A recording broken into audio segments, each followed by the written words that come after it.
वरुणदेव, कौन है ये विशालकाय प्राणी? इसने तो पृथ्वी लोक पर प्रलय सी मचा रखी है।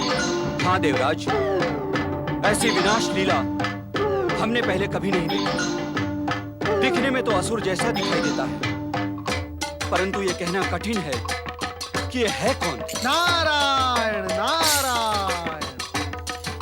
देवराज, इस विशालकाय असुर की शक्ति को देख रहे हैं आप?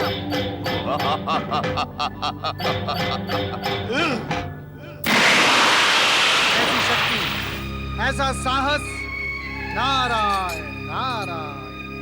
ये विशालकाय असुर निश्चित ही पृथ्वी पर प्रलय मचा ही देगा। परंतु देवर्षि, ये तो बताएं कि ये महासुर है कौन, कहां से आया है और क्या नाम है इसका?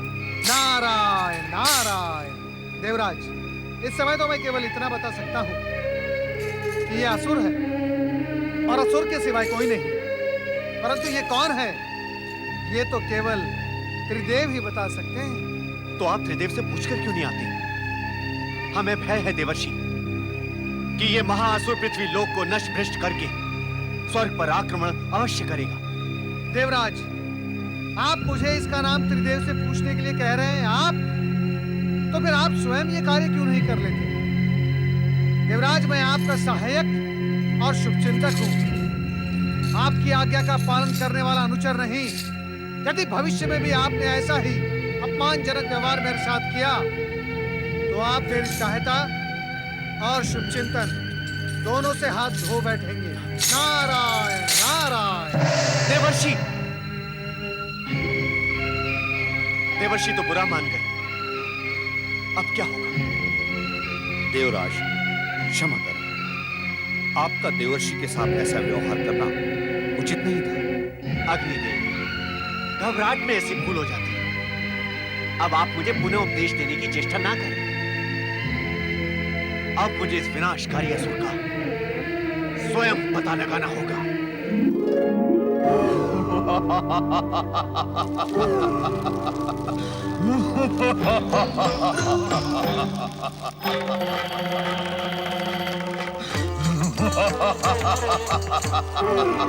ये अवश्य कोई शक्तिशाली असुर है जो पाताल लोक से प्रकट हुआ है। परंतु आश्चर्य, हाँ, स्मरण आया। वीर दैत्य महिषासुर, तुम जाते जाते अपना बीज पाताल लोक में छोड़ गए। ये महान असुर अन्य कोई नहीं, तुम्हारा ही पुत्र गजासुर। ये तो तुमसे भी अधिक शक्तिशाली प्रतीत होता है। अब असुर जाति का पुनरुत्थान अवश्य होगा। तुम्हारा ये शक्तिशाली पुत्र गजासुर असुर जाति का मस्तक फिर से ऊंचा करेगा। तुम धन्य हो महिषासुर, इस पुत्र के रूप में तुम अमर हो।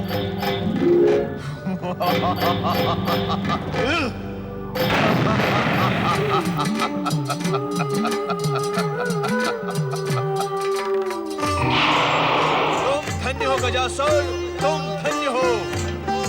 गजासुर? क्या मैं गजासुर हूँ? हाँ गजासुर, महान प्रतापी असुर महिषासुर के पुत्र गजासुर। तुम्हारे जन्म के पूर्व तुम्हारे महान पिता महिषासुर देवताओं और ब्रह्मा विष्णु के षड्यंत्र के भोग बने थे। उन्होंने अपने तेज से एक देवी को उत्पन्न करके तुम्हारे पिता का वध करवाया था। क्या देवताओं और ब्रह्मा विष्णु ने मिलकर मेरे पिता का वध करवाया था और इस बात का मुझे ज्ञान भी नहीं? गजासुर, तब तुम अपनी माता के गर्भ में थे, परंतु अब तुम्हें अपने पिता के वध का प्रतिशोध लेना है।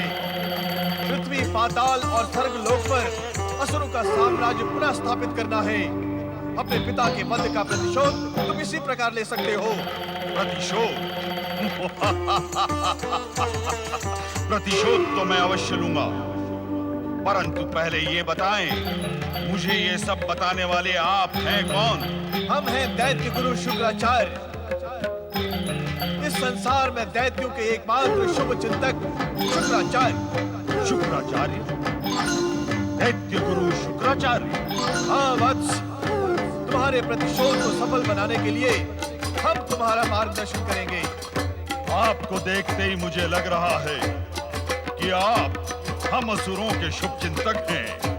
तुम्हें देखकर हमारा हृदय भी आनंद विभोर होने लगा है।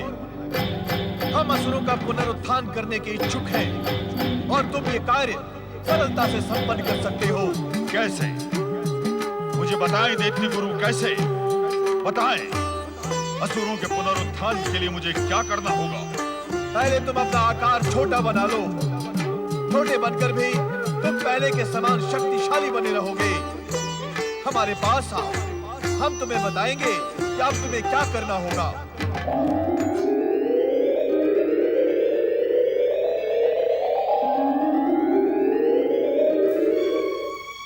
बताएं दैत्य गुरु, अब मुझे क्या करना होगा? गजासुर, प्रपंची और षड्यंत्रकारी देवताओं से सुरक्षा के लिए सबसे पहले तुम्हें तपस्या करनी होगी।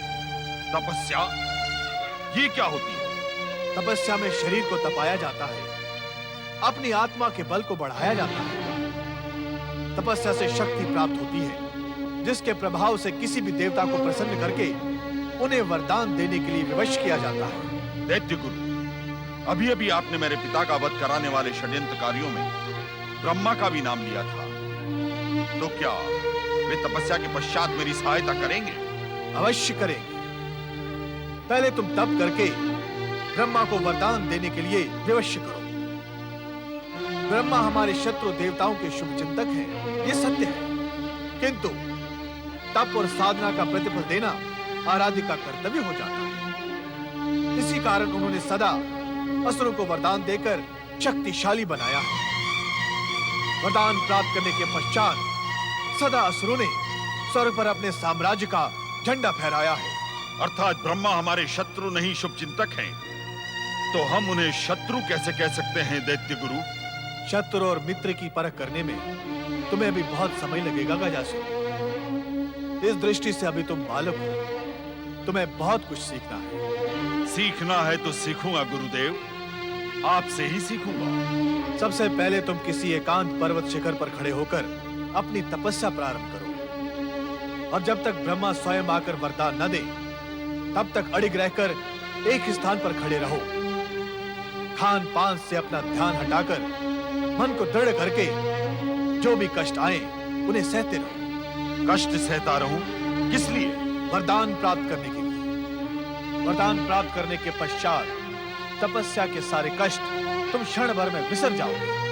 वरदान में मुझे क्या मिलेगा? जो मांगोगे वही मिलेगा। ब्रह्मा से वरदान मांगो कि वे तुम्हें सदा के लिए अमर कर दें। सदा के लिए अमर कर दें? अर्थात मुझे कोई मार नहीं सकेगा? हाँ, तुम्हें कोई मार न सके।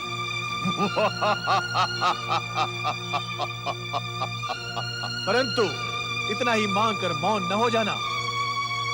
उनसे अतुल बल, इच्छानुसार रूप धारण करने की और असंख्य असुरों को उत्पन्न करने की शक्ति का वरदान भी मांगना। ठहरिए गुरुदेव, मुझे एक एक करके सब बातें स्मरण करने दें। ब्रह्मा से मैं सबसे पहला वरदान मांगूंगा अमरता का। दूसरा वरदान मांगोगे अतुल बल का। अतुल बल? अतुल बल तो मेरे पास अब भी है गुरुदेव। मैं इसी समय सारी पृथ्वी को उखाड़कर फेंक सकता हूँ। तुम्हें पृथ्वी को नहीं, देवताओं को स्वर्ग से उखाड़कर फेंकना है, और उसके लिए अतुल बल की आवश्यकता होती है। ठीक है, अमरता और अतुल बल। तीसरा वरदान क्या मांगू दैत्य गुरु? तीसरा वरदान मांगो इच्छा अनुसार रूप बदलने का। इच्छा अनुसार रूप बदलने का वरदान? तब तो मैं आपका रूप भी धारण कर सकता हूँ। मैं स्वयं दैत्य गुरु बन सकता हूँ। नहीं नहीं, इसकी कोई आवश्यकता नहीं है। तुम हमारा रूप धारण करने के अतिरिक्त कोई भी रूप धारण कर सकते हो। जो आज्ञा दैत्य गुरु। इन 3 वरदानों के अतिरिक्त और कोई वरदान मांगना है? चौथा वरदान, इच्छानुसार असंख्य असुरों को उत्पन्न करने का मांगो। तुम असंख्य असुरों वाली असुर सेना को उत्पन्न करोगे जो युद्ध में तुम्हारी सहायता करेगी। ये तो बहुत ही अच्छी बात है। इन 4 वरदानों को मांगने के पश्चात और मांगने के लिए शेष ही क्या रह जाएगा? मैं सब कुछ पा लूंगा। अमरता, अतुल बल, इच्छा अनुसार रूप परिवर्तन और असुर सेना उत्पन्न करने की शक्ति। हम तुम्हारी स्मरण शक्ति से संतुष्ट हुए गजासुर। अब तुम तुरंत तपस्या के लिए प्रस्थान करो। तुम्हारा कल्याण हो, तुम्हारा कल्याण, तुम्हारा कल्याण, तुम्हारा कल्याण।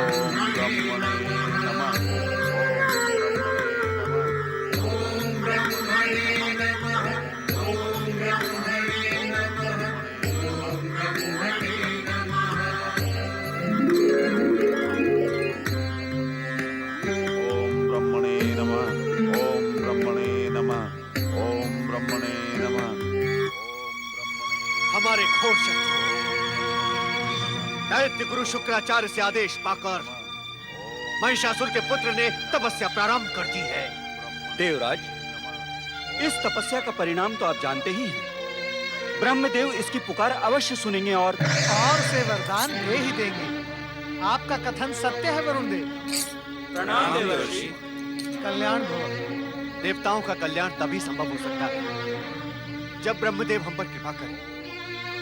इस दुष्ट को वरदान ना दे, इसकी पुकार अनसुनी कर दी। नारायण नारायण, ऐसा न कभी हुआ है देवराज, न होगा। तपस्या का प्रतिदान तो देना ही पड़ता है, फिर त्रिदेव हो या फिर आप हो। आपकी आराधना के साथ तपस्या करने वाले को क्या आप वरदान नहीं देंगे? देवर्षि, हमारी आराधना करने वाले असुर नहीं होते, वो तो सीधे साधे सच्चे भक्त होते हैं। उनके मन में कपट या शत्रुता नहीं होती। नारायण नारायण, देवराज आप इस असुर के मार्ग में कितने ही बड़े संकट खड़े कर लें, परंतु ये अपना वरदान प्राप्त करके ही रहेगा। भगवान भोलेनाथ ने भी यही भविष्यवाणी की है। हमारी चिंता पर आपको प्रसन्न हो रहे हैं, ये तो अच्छी बात नहीं। नारायण नारायण, देवराज आप नारद की भावनाओं को समझने में भूल कर रहे हैं। मैं प्रसन्न नहीं हो रहा हूँ, कदापि नहीं। मैं तो आप में प्रेरणा जगा रहा हूँ कि आप असुरों से भयभीत होना छोड़कर सदाचार और सत्य का आश्रय लें। आप अपनी शक्ति को संचित और सुसज्जित करें। यदि ये असुर वरदान प्राप्त कर भी लेता है, यह आवश्यक भी तो नहीं कि वो स्वर्ग पर आक्रमण करेगा ही। देवर्षि, हमें हर संभावना के प्रति सचेत रहना आवश्यक है। आप तो स्वयं ब्रह्मा जी के मानस पुत्र हैं। आप ब्रह्मदेव को प्रेरित कर सकते हैं कि वे इसे वरदान ना देकर असुरों को वरदान देने की परंपरा को समाप्त कर दें। नारायण नारायण, देवराज आप मुझे क्षमा कर ही दें, क्योंकि परमपिता ब्रह्मा जी को परामर्श मैं नहीं दे सकता। ये धृष्टता मुझसे नहीं होगी, मैं चलता हूँ। देवर्षि, देवर्षि हम पर दया करें, कृपा कर हमारे साथ ब्रह्मलोक चलें और ब्रह्मदेव से प्रार्थना करें। नारायण नारायण, देवराज मैं परमपिता ब्रह्मा जी से अनुरोध करूं और आप पीछे खड़े खड़े केवल देखते रहें, ये नहीं हो सकता। और केवल परमपिता ब्रह्मा जी के पास चले जाने से समस्या हल नहीं होगी। यदि हमने कुछ अनुचित कहा या किया हो तो आप कृपा करके उसे भूलकर ब्रह्मदेव के सम्मुख हमारा नेतृत्व करें, हमारी प्रार्थना स्वीकार करें देवर्षि। नहीं नहीं देवगण, आप मेरे चरणों में बैठकर मुझे लज्जित न करें और ना ही मुझे अपना नेतृत्व करने के लिए कहें। असफलता प्राप्त करने के पश्चात नेता की क्या दुर्दशा होती है, यह समस्त जगत भलीभांति जानता है। परमपिता ब्रह्मा जी ने यदि हमारी बात नहीं सुनी तो दोष आप मेरे सिर मर दोगे। कृपया आप मुझे क्षमा करें। देवर्षि, हमारे प्रति इतने कठोर ना बने। कृपा कर हमारे साथ ब्रह्मलोक चलकर हमारा साहस बढ़ाएं। यदि ब्रह्मदेव फिर भी ना माने तो दोष हमारे भाग्य का होगा। हम आपको दोषी नहीं मानेंगे, हमारा विश्वास कीजिए देवर्षि। जैसी आपकी इच्छा। परमपिता ब्रह्मदेव को प्रणाम।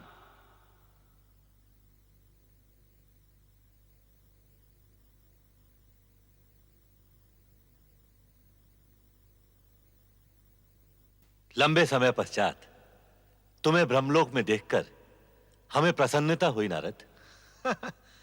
आपकी कृपा के लिए मैं कृतज्ञ हूं।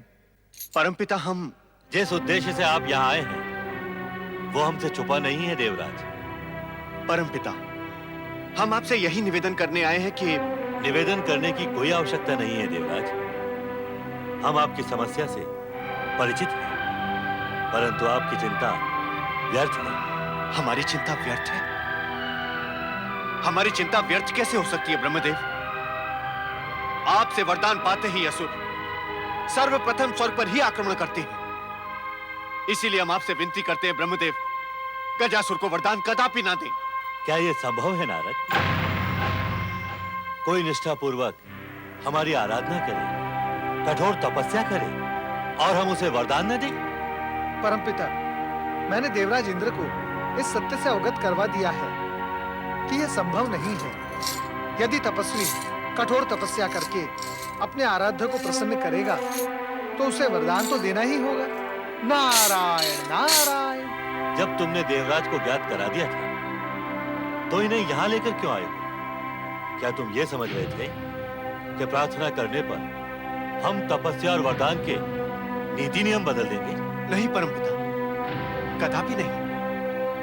किंतु भविष्य में पृथ्वीवासियों और देवताओं पर आने वाले संकट का विचार कर आप गजासुर को वरदान ना देकर यह परंपरा तोड़ देंगे, ऐसी आशा हमने अवश्य की है और आप ही हमारी इस आशा को पूर्ण कर सकते हैं। नहीं देवराज, ये संभव नहीं है। परंतु इतना आश्वासन हम आपको अवश्य दे सकते हैं कि हमसे वरदान पाने के पश्चात भी गजासुर स्वर्ग पर आक्रमण नहीं करेगा।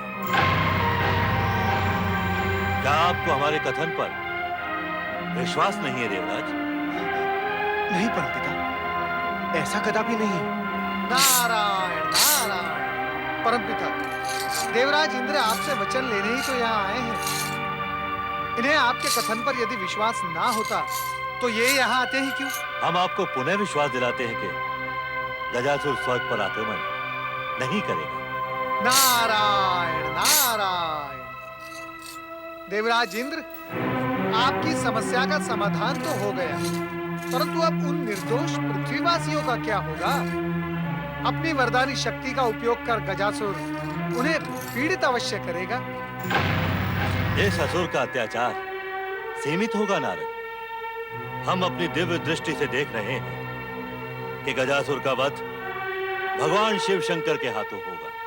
परमपिता, हमारा तो विचार था कि जिस प्रकार महिषासुर का वध देवी दुर्गा के हाथों हुआ, उसी प्रकार देवराज, देवी दुर्गा असाधारण परिस्थितियों में ही प्रकट होती है। नारद, हम गजासुर को ऐसा ही वरदान देंगे जो भगवान शिव शंकर को उसके वध के लिए प्रेरित कर दे। ये तो आश्चर्य है परमपिता। गजासुर को बातों के चक्रव्यूह में घेर कर हम उसे ऐसा ही वरदान देंगे नारद जिससे उसका ध्यान काशी के यज्ञकर्ता ब्राह्मणों की ओर जाए और वो स्वर्ग की ओर दृष्टिपात ही ना करे। तो क्या काशी के निर्दोष यज्ञकर्ता ब्राह्मण गजासुर के अत्याचारों का भोग बनेंगे? दुष्ट शक्तियों के विनाश के लिए हर किसी को बलिदान देने के लिए प्रस्तुत होना पड़ता है नारद। काशी के यज्ञकर्ता ब्राह्मणों के भाग्य में कष्ट लिखा है, किंतु अंत में वे सब भगवान शिव शंकर की कृपा के पात्र बनेंगे। इसलिए तुम उनकी अधिक चिंता न करो। आप धन्य हैं ब्रह्मदेव। देवराज, अब आप निश्चिंत होकर स्वर्ग के लिए प्रस्थान करें और पृथ्वीवासियों की चिंता आप मुझ पे छोड़ दें। हम सब आप दोनों के कृतज्ञ हैं। ओम ब्रह्मदेवाय नमः। नारद, अब तुम्हें एक उत्तरदायित्व निभाना होगा। आज्ञा करें परमपिता, मैं आपकी आज्ञा के लिए उपस्थित हूँ।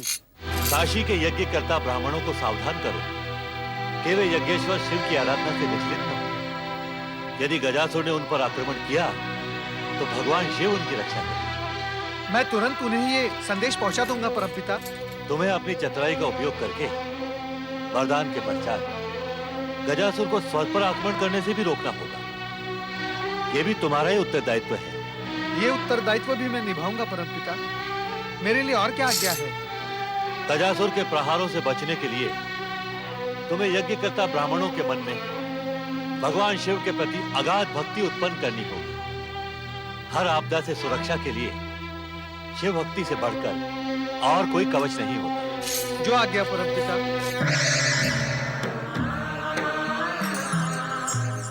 जय जय शिव शंकर, जय शिव शंकर, हर हर महादेव, हर हर महादेव। नंदी, देवी पार्वती कहाँ है? वे अपने कक्ष में हैं। यदि आप आज्ञा दें तो उनसे यहाँ आने की प्रार्थना करूं? उनसे कहो कि हम उनके साथ गगन विहार करके आनंद कानन काशी पहुंचना चाहते हैं। आनंद कानंद काशी? आनंद कानन काशी का नाम सुनकर तुम आनंदित न होकर उदास क्यों हो रहे हो नंदी? कुछ नहीं भोलेनाथ। तुम्हारी इस कुछ नहीं में भी बहुत कुछ है। तुम इसलिए चिंतित हो रहे हो कि एक बार कैलाश से प्रयाण करने के पश्चात हम दोनों कब लौटेंगे तुम्हें इस बात का ज्ञात नहीं। ये सत्य है प्रभु। आप आनंद कानंद काशी जाकर शीघ्र ही कैलाश लौट आएंगे ना? यदि शीघ्र न लौटे तो? भोलेनाथ, आपके वियोग में हम अनाथों की भांति चिंतित और व्यग्र रहते हैं। कृपा करके आप शीघ्र लौट आएं। हाँ प्रभु, आप शीघ्र ही लौट आएं। हम तुम्हें शीघ्र लौट आने का वचन कैसे दे सकते हैं? शीघ्र लौटना न लौटना तो देवी पार्वती की इच्छा पर निर्भर है। नंदी, तुम देवी पार्वती से प्रार्थना करो कि वो शीघ्र लौट आए। यदि उनकी इच्छा होगी तो हम भी उनके साथ शीघ्र लौट आएंगे। जैसी आपकी आज्ञा प्रभु।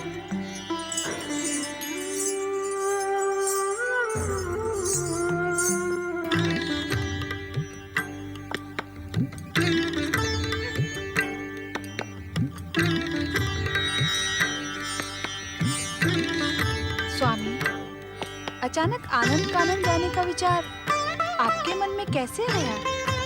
क्या आनंद कानन काशी का नाम सुनकर तुम्हारे मन में आनंद उत्पन्न नहीं होता देवी? होता क्यों नहीं स्वामी? मुझे तो गगन विहार करना अत्यंत प्रिय है। सृष्टि की गतिविधियों पर दृष्टि डालना मुझे अच्छा लगता है। हम गगन विहार की नहीं, आनंद कानन की बात कर रहे हैं देवी। आनंद कानन तो आनंद कानन है स्वामी। आपने काशी नगरी को प्रलय काल में भी न डूबने का वरदान देकर उसे परम पूज्य बना दिया है। जो भक्त काशी में रहकर आपकी आराधना करता है उसे पुनर्जन्म नहीं लेना पड़ता। तुम अपने आप को हमसे पृथक क्यों कर रही हो देवी? मैं समझी नहीं स्वामी, आप क्या कहने के इच्छुक हैं? अभी अभी तुमने कहा कि जो काशी में रहकर हमारी आराधना करता है उसका पुनर्जन्म नहीं होता, वो शिवलोक को प्राप्त होता है। और जो तुम्हारी भक्ति करता है क्या उसे कुछ प्राप्त नहीं होता? तुम तो साक्षात शक्ति स्वरूपा हो। तुम्हारी आराधना करने वाले को जो सिद्धियां मिलती हैं वो तो हम भी प्रदान नहीं कर सकते। नहीं स्वामी, मेरी वृथा प्रशंसा न करें। मैं जो कुछ भी हूँ आपके ही कारण हूँ। शिव के बिना शक्ति भला क्या कर सकती है? ओम नागेश्वराय नमः स्वाहा। ओम सुरेश्वराय नमः स्वाहा। ओम नागेश्वराय नमः स्वाहा। ओम महारुद्राय नमः स्वाहा। ओम काशी विश्वेश्वराय नमः स्वाहा। ओम पातालेश्वराय नमः स्वाहा। हर हर महादेव। स्वामी, देवर्षि नारद हमसे पहले ही यहाँ पहुँच गए। क्या आपने उन्हें बताया था कि हम यहाँ पहुँचने वाले हैं? कदापि नहीं देवी। लंबे समय से हमारी नारद से भेंट ही नहीं हुई। हम ये जानने के इच्छुक हैं कि नारद यहाँ किस उद्देश्य से पहुंचे हैं। यदि हम वहाँ पहुँचेंगे तो उनका ध्यान बढ़ जाएगा और वो जो कहने के इच्छुक हैं नहीं कह पाएंगे। तुम सत्य कह रही हो देवी। हमारा वहाँ अदृश्य होकर पहुंचना ही उचित होगा। परंतु इतने अदृश्य भी ना हो कि नारद को भी दिखाई न दे। अर्थात तुम ये कहने की इच्छुक हो कि हम केवल नारद को दिखाई दें, यज्ञकर्ता ब्राह्मणों को नहीं। और नारद को भी हम तभी दिखाई दें जब उनकी बात पूरी हो जाए। पता तो चले कि नारद इन ब्राह्मणों से क्या कहने के लिए इच्छुक हैं। जैसी तुम्हारी इच्छा। नमः शिवाय। देवर्षि,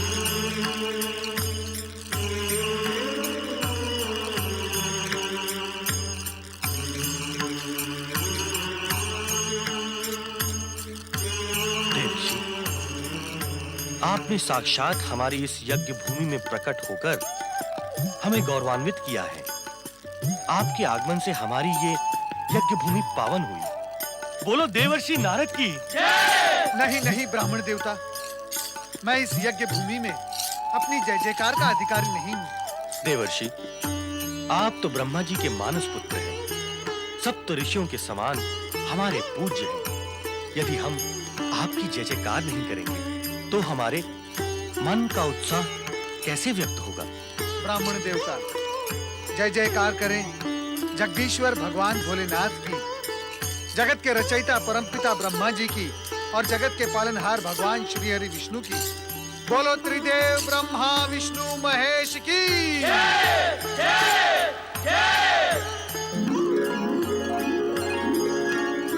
ब्राह्मण देवता, आप परम पावन आनंद कानन काशी के यज्ञकर्ता ब्राह्मण हैं। आपके द्वारा किए गए यज्ञों के कारण सुवृष्टि होती है, चारों ओर सुख समृद्धि का वास रहता है। हम तो ये सब शिव भक्ति हेतु अपना कर्तव्य समझकर ही करते हैं देवर्षि। ये मैं भली भांति जानता हूँ ब्राह्मण देवता, परंतु इस समय मैं आपके पास एक विशेष संदेश लेकर आया हूँ। आप हमारे लिए विशेष संदेश लेकर आए हैं देवर्षि। किसका संदेश देवर्षि? स्वयं परमपिता ब्रह्मदेव का। ये संदेश सुनने के लिए हम अत्यंत उत्सुक हैं देवर्षि, कृपा कर सुनाइए। ये संदेश सुखकारी नहीं है। ये संदेश सुनाते हुए स्वयं मुझे भी संकोच हो रहा है। संकोच ना करें देवर्षि, हम आपके श्रीमुख से कैसा भी गंभीर संदेश सुनने के लिए प्रस्तुत हैं। शीघ्र ही आप पर घोर संकट आने वाला है ब्राह्मण देवताओं, इसीलिए आपको सावधान रहने की आवश्यकता है। कैसा संकट देवर्षि?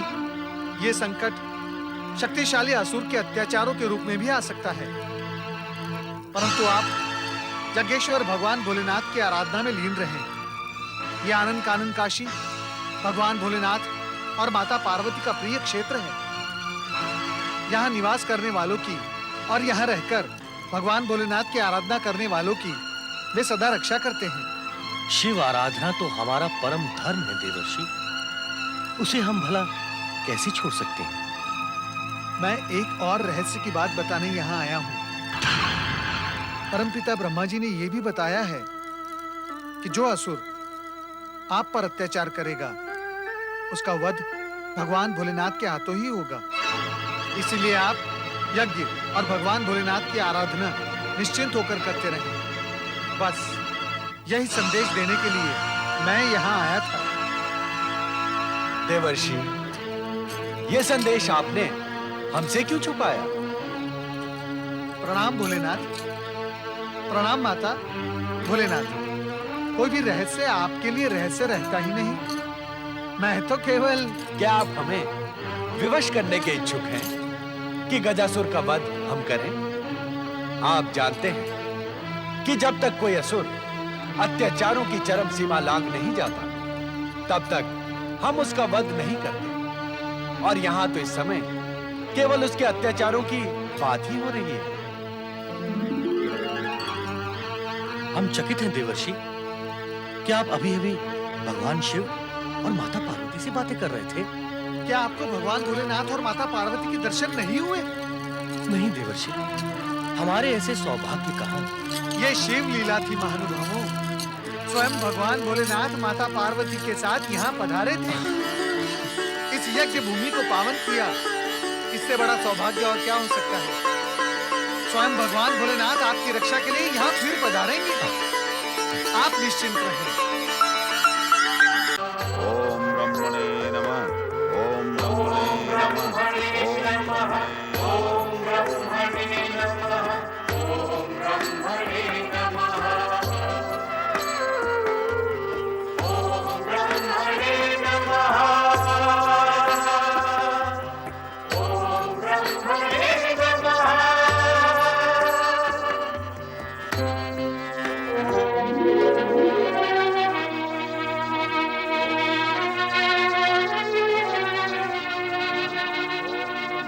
अब तक इसकी अखंड तपस्या चल रही है। जब ब्रह्मदेव ने आश्वासन दिया है कि गजासुर स्वर्ग पर आक्रमण नहीं करेगा, तो आप क्यों चिंतित हो रहे हैं देवराज?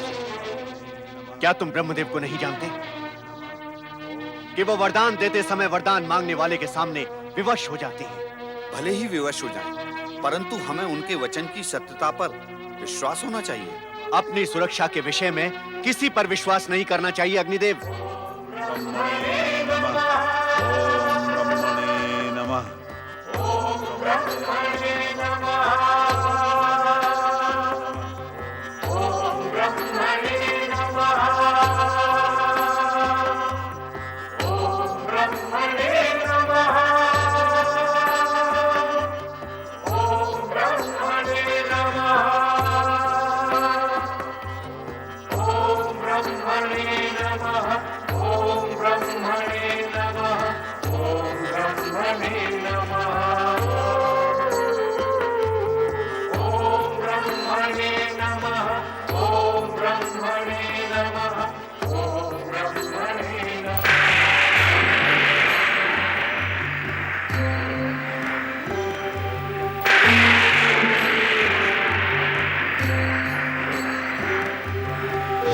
हमें अपनी शक्ति का प्रयोग इस दुष्ट पर करना ही होगा।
क्या उपाय कर सकते हैं अग्निदेव? जब विश्वामित्र जैसे राजर्षि का तप भंग किया जा सकता है, तो गजासुर का तो अस्तित्व क्या है? हमने सोच लिया है कि हम गजासुर के तप को वरदान तक नहीं पहुंचने देंगे।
हम स्वर्ग की अप्सराएं आपका मनोरंजन करने आई हैं।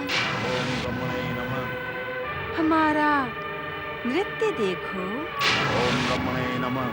हमारा रूप देखो, ओम ब्रह्मणे नमः। हमारा सौंदर्य देखो असुरपति। ओम ब्रह्मणे नमः। इस रूखी तपस्या से तुम्हें क्या मिलेगा असुरराज? ओम ब्रह्मणे नमः। चलो इस असुरराज के तन से लिपटकर हम उनकी तपस्या भंग करने का प्रयत्न करते हैं। ओम ब्रह्मणे नमः। ओम ब्रह्मणे नमः। ओम ब्रह्मणे नमः। ओम ब्रह्मणे नमः। ओम ब्रह्मणे नमः। ओम ब्रह्मणे। महाबली असुरराज,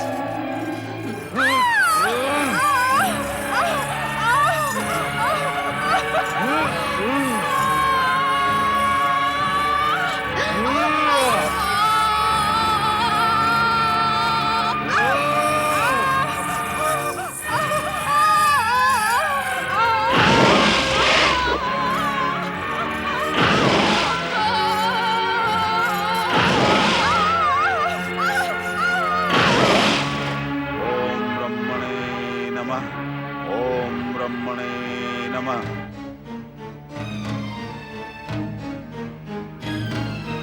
देवी लक्ष्मी किसी गहन चिंतन में खोई प्रतीत हो रही हैं। क्या बात है देवी? क्या आप हमसे रूठी हुई हैं? लगता है महिषासुर के पुत्र गजासुर का भय आपके मन में गहराई तक बैठ गया है देवी। किंतु गजासुर से भयभीत होने की कोई आवश्यकता नहीं है, क्योंकि आप यहाँ वैकुंठ लोक में पूर्णतया सुरक्षित हैं। मैं सुरक्षित हूँ तो क्या हुआ? क्या मुझे पृथ्वीवासियों और स्वर्ग में रहने वालों की चिंता नहीं होगी? आप सृष्टि के पालक हैं, तो मैं आपकी सहधर्मिणी हूँ। मुझे संसार की सुरक्षा की चिंता उतनी ही है जितनी आपको है। अर्थात देवी लक्ष्मी अब हमारे कार्य में भी हाथ बटाएंगी। सृष्टि के पालन का आधा उत्तरदायित्व अब आप लेने की इच्छुक हैं। ये विनोद का नहीं, गंभीर विचार का समय है स्वामी। जब आपको पूरी सृष्टि की सुरक्षा की चिंता है, तो आपने उस भयानक विशालकाय गजासुर को पाताल से पृथ्वी पर आने ही क्यों दिया? देवी लक्ष्मी, आप जानती हैं कि हम किसी को कहीं आने से रोक नहीं सकते, और रोकना आवश्यक भी नहीं है, क्योंकि गजासुर का आगमन पाताल लोक से पृथ्वी लोक पर भगवान शिव की इच्छा से हुआ है। भगवान शिव की इच्छा से? अर्थात महादेव स्वयं इच्छुक थे कि गजासुर पृथ्वी पर आकर उपद्रव करे और पृथ्वी के निर्दोष प्राणियों पर अत्याचार करे। अत्याचार की बात क्यों कर रही हो देवी? इस समय तो गजासुर ब्रह्मा जी को प्रसन्न करने के लिए घोर तपस्या कर रहा है। तपस्या की सफलता के पश्चात वो ब्रह्मा जी से वरदान प्राप्त करेगा, और फिर वरदान की शक्ति से उन्मत्त होकर हर असुर क्या करता है, ये आपसे छुपा नहीं है प्रभु। स्वामी, आप मेरी एक विनती स्वीकार करेंगे? अवश्य देवी, यदि वो विनती स्वीकार करने योग्य होगी तो। आपके साथ रहकर मुझे इतना ज्ञान तो अवश्य हो गया है कि आप मेरी कौन सी विनती स्वीकार करेंगे और कौन सी नहीं। तुम्हारी विनती सुनने के पश्चात ही हम ये निर्णय कर पाएंगे कि वो विनती स्वीकार करने योग्य है या नहीं। तो आप स्पष्ट कह दीजिए कि आप मेरी विनती स्वीकार नहीं करेंगे, क्योंकि सृष्टि के पालक और सर्वज्ञ होने के नाते आप जान गए हैं कि मेरे मन में क्या है।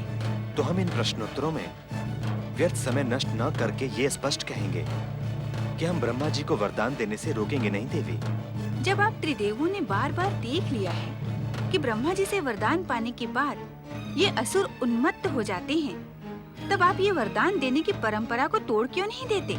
और हर वरदान के पश्चात तुमने ये भी देख लिया है कि वरदान का दुरुपयोग करने वाले असुरों को उसका दंड अपने प्राण देकर भुगतना पड़ता है, और हम त्रिदेवों में से किसी न किसी की शक्ति के हाथों वे मारे जाते हैं। परंतु गजासुर का पिता महिषासुर तो हम त्रिदेवियों की सम्मिलित शक्ति दुर्गा के हाथों मारा गया। इससे कोई अंतर नहीं पड़ता देवी। उस सम्मिलित शक्ति में हम त्रिदेवों का भी योगदान था। अर्थात आप इस बात के इच्छुक हैं कि हम त्रिदेवियों का कोई महत्व ही न रहे? कदापि नहीं। यदि तुम्हें ऐसा लगता है कि गजासुर उन्मत्त होकर उत्पात मचाएगा, तो तुम त्रिदेवियां मिलकर उसके वरदान के पश्चात उसे तुरंत समाप्त कर देना। हम तुम्हें रोकेंगे नहीं देवी, किंतु हम ब्रह्मा जी को भी वरदान देने से रोक नहीं सकते। नारायण नारायण, आज आप दोनों को वाद विवाद में उलझे देखकर मुझे आश्चर्य नहीं, विचित्र सी अनुभूति हो रही है। विचित्र सी अनुभूति? कैसी अनुभूति हो रही है नारद?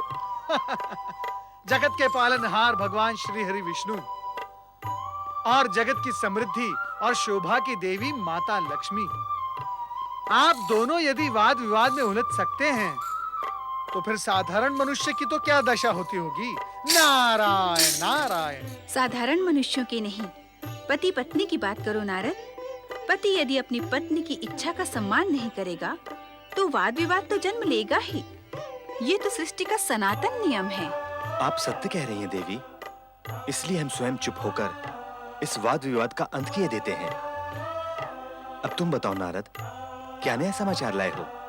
नारायण नारायण, समाचार नहीं श्री हरि, उलझन लेकर आया हूँ, उलझन। कैसी उलझन नारद? देवर्षि, क्या आपकी चतुराई भी उस उलझन को नहीं सुलझा सकी? लगता है इस उलझन में देवर्षि की चतुराई भी उलझकर रह गई है। अब बताओ नारद, किस उलझन में फंसे हो तुम? श्री हरि, आप तो जानते ही हैं कि परमपिता ब्रह्मा जी गजासुर की तपस्या से प्रसन्न होकर उसे वरदान अवश्य देंगे। अवश्य देंगे नारद। हम और देवी लक्ष्मी अभी इसी विषय पर चर्चा कर रहे थे। श्री हरि, मैं जब परमपिता ब्रह्मा जी से मिलने ब्रह्मलोक गया तो उन्होंने मुझे यह आदेश दिया कि मैं अपनी चतुराई का उपयोग कर गजासुर को स्वर्ग पर आक्रमण करने से रोकूं। परंतु ब्रह्मा जी ने क्या एक बार भी नहीं कहा कि वे दुष्ट गजासुर को वरदान नहीं देंगे? नहीं माता, परमपिता ब्रह्मा जी असुरों को वरदान नहीं देने वाली बात कभी स्वीकार नहीं करेंगे। असुरों की तपस्या के पश्चात परमपिता ब्रह्मा जी ने उन्हें वरदान दिया ही है। वरदान की चर्चा अनावश्यक है नारद। असुरों की तपस्या के आगे ब्रह्मदेव विवश हो जाते हैं, ये हमने बार बार देख लिया है। बस तुम्हारी इतनी सी उलझन है या? नारायण नारायण, नहीं श्री हरि नहीं, इस उलझन का दूसरा सिरा भी है, परमपिता ब्रह्मा जी का दूसरा आदेश। दूसरा आदेश? वो क्या है? उस आदेश का पालन मैंने पहले ही कर दिया है। परमपिता ब्रह्मा जी ने मुझे ये आदेश दिया था कि काशी के यज्ञकर्ता ब्राह्मणों को मैं भगवान भोलेनाथ की तपस्या करने के लिए प्रेरित करूं, जिससे गजासुर का आक्रमण होते ही भगवान भोलेनाथ गजासुर का वध करें। अर्थात गजासुर का वध भगवान शिव के हाथों होगा? हाँ माता, परमपिता ब्रह्मा जी की यही इच्छा है कि वे गजासुर को बातों के चक्रव्यूह में उलझाकर ऐसा वरदान देंगे कि उसका वध एक ऐसे व्यक्ति के हाथों होगा जिसने कामदेव पर विजय प्राप्त की हो। सुन लिया देवी, ब्रह्मा जी ने गजासुर को वरदान देने से पहले ही उसके अंत का मार्ग भी खोज निकाला है। नारायण नारायण, परंतु मेरी उलझन का अभी तक समाधान नहीं हुआ श्री हरि। यदि मैं गजासुर को स्वर्ग पर आक्रमण करने से रोकूंगा तो उसका क्रोध काशी के निर्दोष यज्ञकर्ता ब्राह्मणों पर बरसेगा और उनकी प्राणहानि का पाप मेरे सिर लगेगा। श्री हरि, मुझे इस अनावश्यक पाप से कृपया आप बचाएं। हम इस विषय में तुम्हें कोई परामर्श नहीं दे सकते नारद, क्योंकि यदि तुमने अपनी चतुराई का प्रयोग नहीं किया तो ये ब्रह्मा जी के आदेश की अवहेलना होगी और इसका दोष हम पर भी आ सकता है नारद। इसलिए तुम अपनी चतुराई का प्रयोग करके कोई सही मार्ग खोज निकालो। यदि इच्छा हो तो मैं तुम्हें परामर्श दे सकती हूँ नारद। माता, इसीलिए तो मैं आप दोनों की शरण में आया हूँ। तुम गजासुर को स्वर्ग पर आक्रमण करने से रोकने का कार्य दैत्य गुरु शुक्राचार्य पर छोड़ दो और काशी के यज्ञ करता ब्राह्मणों की रक्षा का उपाय स्वयं करो। वो कैसे होगा माता? क्या दैत्य गुरु शुक्राचार्य मेरी बात मानेंगे? नारद, यहाँ फिर तुम्हें अपनी चतुराई का प्रयोग करना होगा और वो तुम भली भांति करोगे, इसमें हमें कोई संदेह नहीं है। हम तुम्हारी सफलता की कामना करेंगे। जो आज्ञा श्री हरि। नारायण नारायण। ओम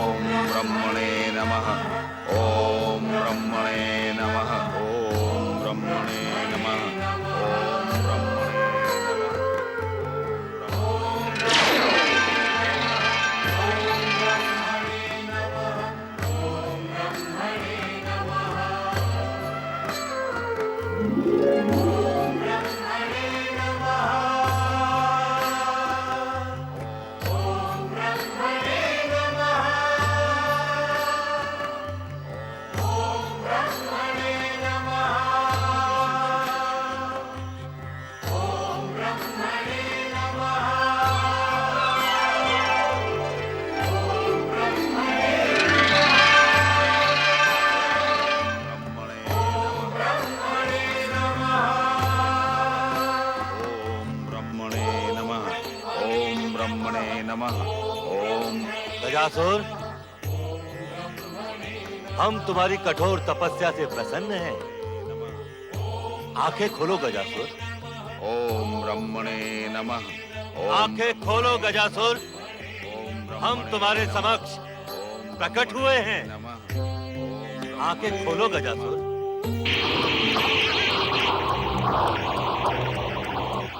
गजासुर, कुछ बोलो गजासुर। हम तुम्हें वरदान देने के लिए प्रस्तुत हैं।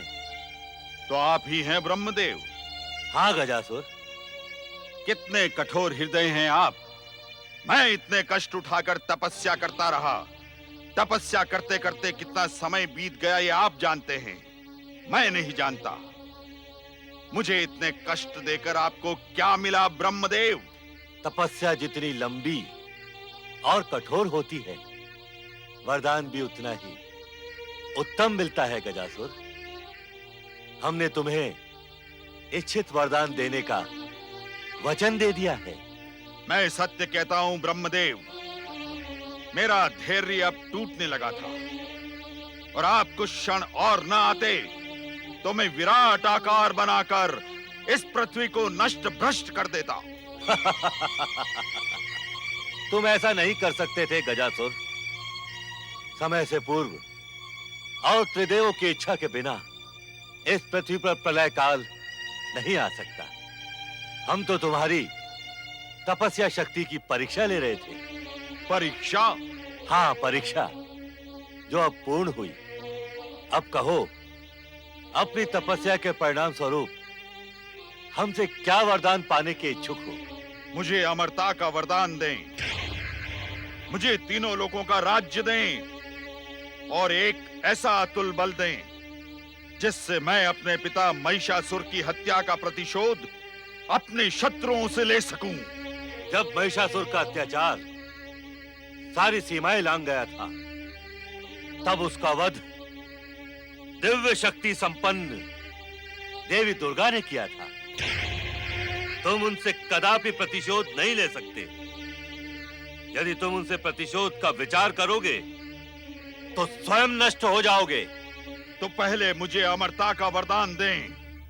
किससे कैसे प्रतिशोध लेना है वो मैं स्वयं देख लूंगा।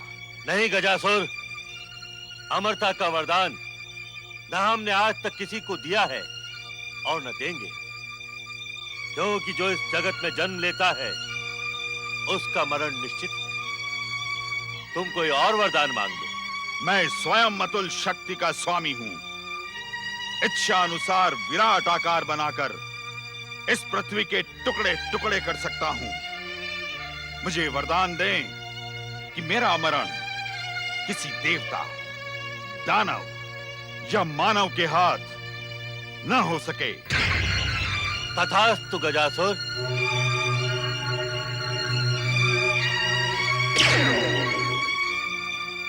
हम तुम्हें वरदान देते हैं कि तुम किसी देवता, दानव या मानव के हाथों नहीं मरोगे। ब्रह्मदेव, धन्य है आपकी बुद्धि। तुम हंस क्यों रहे हो गजासुर? और हमारी बुद्धि की इतनी प्रशंसा क्यों कर रहे हो? ब्रह्मदेव, जब मैं किसी देवता, दानव या मानव के हाथों नहीं मारा जा सकता तो अमर हुआ या नहीं? आपने अपने शब्दों में हेर फेर करके मुझे अमरता का वरदान दे ही दिया है। अब ये महान शक्तिशाली गजासुर अपनी शक्ति से तीनों लोगों पर राज्य स्थापित करके अपनी असुर शक्ति का ध्वज फहराएगा। हमारा वरदान अभी पूर्ण नहीं हुआ है गजासुर। अर्थात क्या आप अधूरा वरदान भी देते हैं? गजासुर, किसी देवता, दानव या मानव के हाथों तुम्हारा मरण नहीं होगा, परंतु ऐसी शक्ति के हाथों होगा जिसने कामदेव पर विजय प्राप्त की हो। संसार में ऐसा कौन सा व्यक्ति और शक्ति है जिसने कामदेव पर विजय प्राप्त की हो? संसार के सभी प्राणी कामदेव की शक्ति के आगे हारे हैं और हारते रहेंगे। इसलिए मैं मरण के भय से मुक्त हुआ हूं। अभी मेरा वरदान मांगना पूर्ण नहीं हुआ है ब्रह्मदेव। मुझे इच्छित रूप परिवर्तन एवं असुर सेना को उत्पन्न करने की शक्ति दें।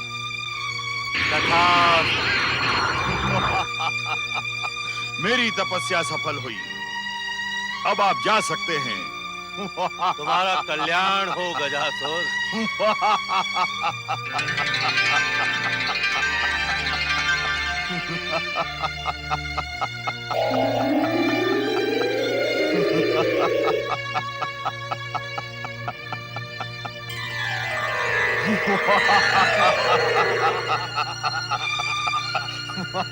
संसार में मुझे कोई नहीं मार सकता। मैं अमर हो गया। पहले मैं पृथ्वी पर असुर शक्ति का साम्राज्य स्थापित करूंगा। फिर स्वर्गलोक पर मेरा अधिकार होगा। फिर देवता मेरा कदापि सामना नहीं कर पाएंगे। कहाँ है दैत्य गुरु शुक्राचार्य? शुक्राचार्य, मैंने कठोर तपस्या करके ब्रह्मा से अमरता का वरदान पा लिया है। अब मुझे कोई नहीं मार सकता।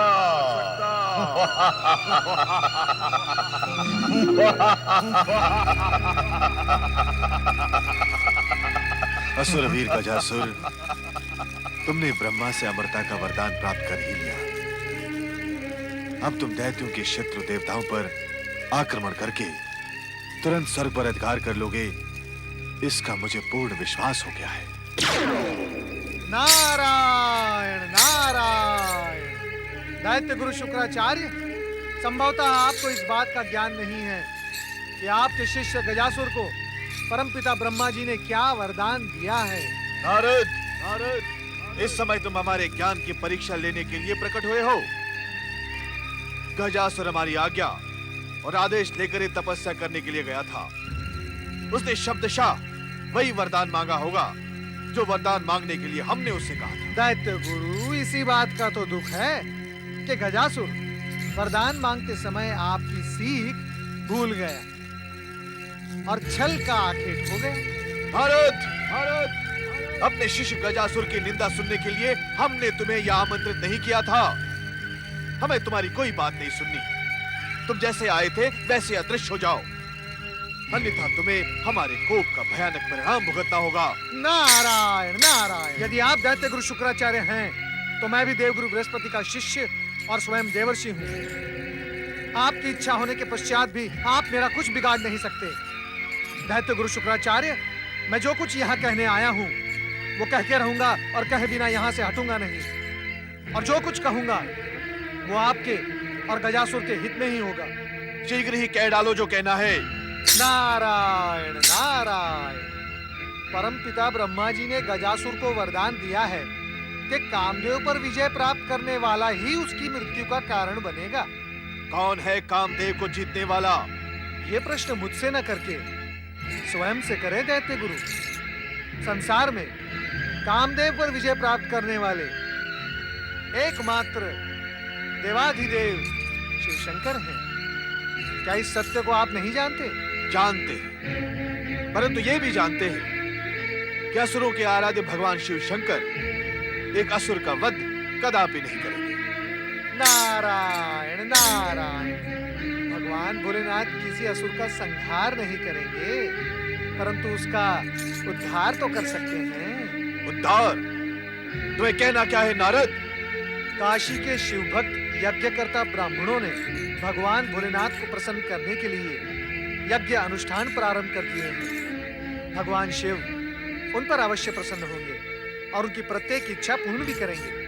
उन ब्राह्मणों की इच्छा क्या है?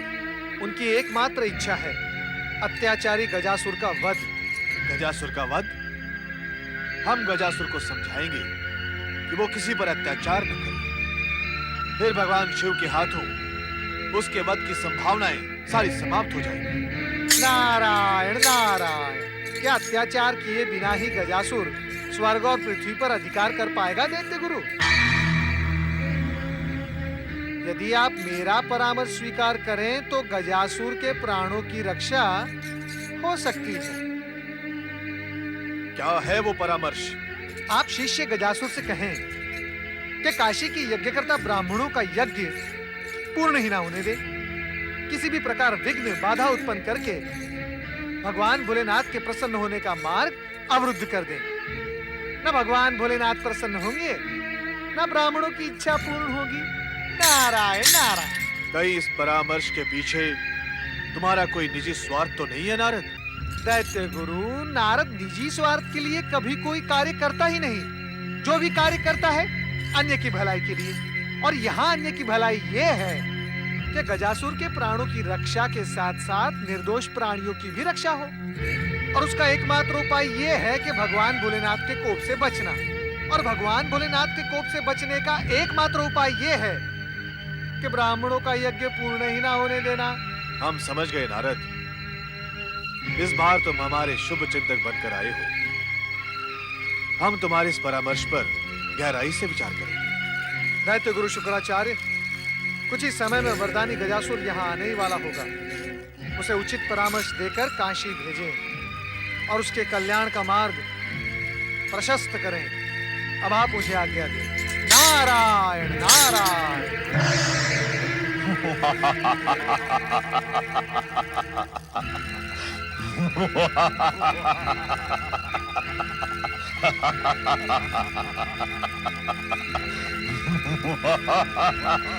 दैत्य गुरु, मैंने आपकी आज्ञा का पालन करके ब्रह्मा से इच्छित वरदान प्राप्त कर लिया है। पहले ये तो बताओ कि क्या वरदान प्राप्त किया है तुमने? मैंने देवता, दानव या किसी मानव के हाथों न मरने का वरदान प्राप्त किया है दैत्य गुरु। अब मुझे कोई नहीं मार सकता। मैं अमर हो गया हूँ, अजय हूँ मैं दैत्य गुरु। ये तुम्हारा भ्रम है गजासुर। ब्रह्मा ने तुम्हें वरदान देते समय तुम्हारे साथ छल किया है। छल? कैसा छल? ब्रह्मा ने तुम्हें वरदान दिया है कि तुम्हें दानव, देवता या मानव नहीं मार सकता, परंतु ऐसा व्यक्ति मार सकता है जिसने कामदेव पर विजय प्राप्त की हो। ये बात आपको किसने बताई दैत्य गुरु? वरदान देते समय ब्रह्मा ने मुझे अवश्य कहा था कि कोई काम विजयी व्यक्ति ही मुझे मार सकता है। परंतु दैत्य गुरु, संसार में ऐसा कौन सा प्राणी है जिसने कामदेव को जीता हो? यहाँ सभी कामदेव की काम वासना के भोग बन जाते हैं। पाताल में रहते रहते तुम्हारी बुद्धि कुंठित हो गई है गजासुर। तुम नहीं जानते, कामदेव पर विजय प्राप्त की है हमारे आराध्य भगवान शिव शंकर ने। भगवान शिव? हाँ, तुम भगवान शिव के हाथों मारे जा सकते हो। मारे जा सकते हो, मारे जा सकते हो, मारे जा सकते हो, मारे जा सकते हो। पाताल में रहते रहते तुम्हारी बुद्धि कुंठित हो गई है गजासुर। तुम नहीं जानते, कामदेव पर विजय प्राप्त की है हमारे आराध्य भगवान शिव शंकर ने। भगवान शिव? हाँ, तुम भगवान शिव के हाथों मारे जा सकते हो, मारे जा सकते हो, मारे जा सकते हो। भगवान शिव तो हमारे आराध्य हैं। वे क्या मुझे, एक असुर को मारेंगे? यह असंभव है। हमने भी पहले यही सोचा था, परंतु हमारे शत्रु देवता छल, प्रपंच और कूटनीति का प्रयोग करके भगवान शिव को तुम्हें मारने के लिए बाध्य कर सकते हैं। उन्होंने शंकर को प्रसन्न करने का अनुष्ठान भी प्रारंभ कर दिया है। कैसा अनुष्ठान दैत्य गुरु? मैं समझा नहीं। काशी के शिव भक्त यज्ञकर्ता ब्राह्मणों ने भगवान शिव को प्रसन्न करने हेतु तुम्हारा वध कराने के उद्देश्य से काशी में एक विशेष यज्ञ प्रारंभ किया है। तुम तुरंत वहां जाकर उनके यज्ञ में बाधा डालो। किसी भी प्रकार ये यज्ञ पूर्ण न होने दो। मैं अभी जाकर उन ब्राह्मणों को अपने विशाल चरणों तले कुचल देता हूँ। न रहेगा बांस, न बजेगी बांसुरी। नहीं नहीं गजासुर, ऐसा नर्त न करना।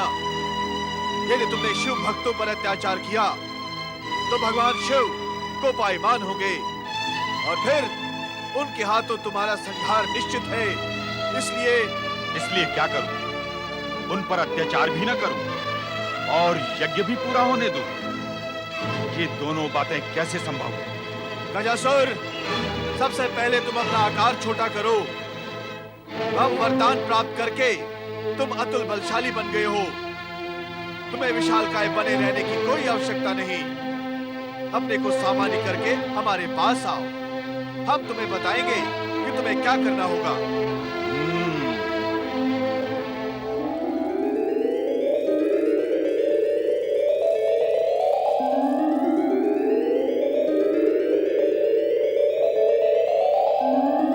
गुरुदेव, सबसे पहले स्वर्ग पर अधिकार करके देवताओं से मुझे अपने पिता की मृत्यु का प्रतिशोध लेना है।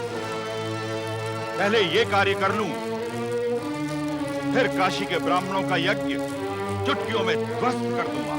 गजासुर, हमने तुम्हें पहले भी बताया था, अब फिर बता रहे हैं कि तुम्हारे पिता का वध देवी दुर्गा ने किया था और उस षड्यंत्र में सभी देवता सम्मिलित थे।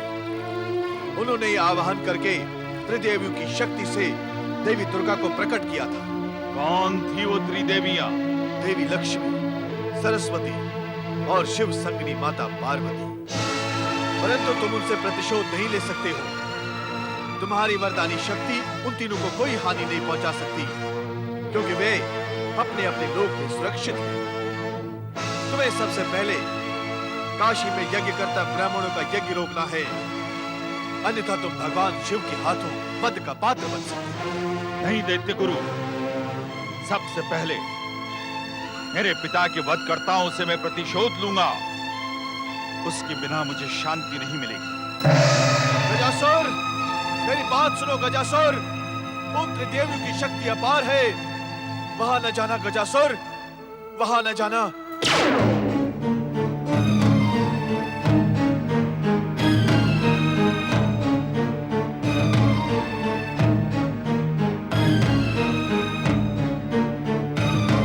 ब्रह्मदेव, आप यहाँ हैं?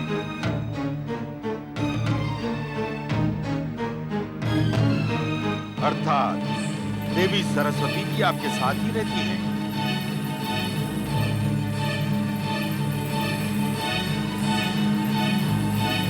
गजासुर,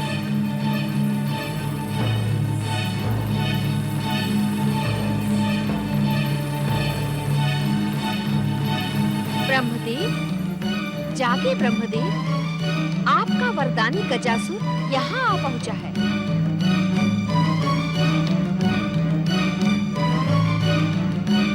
गजासुर, तुम यहाँ?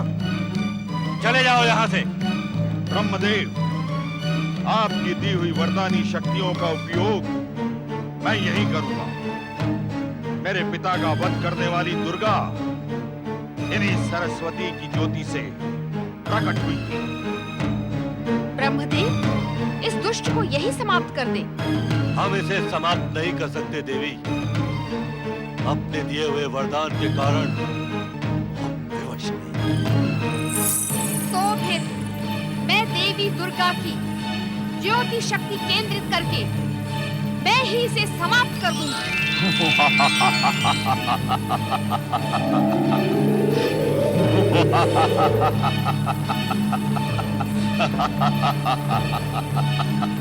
मैं अपने पिता की मृत्यु का प्रतिशोध लेने के लिए तुम्हें अभी यही समाप्त कर दूंगा।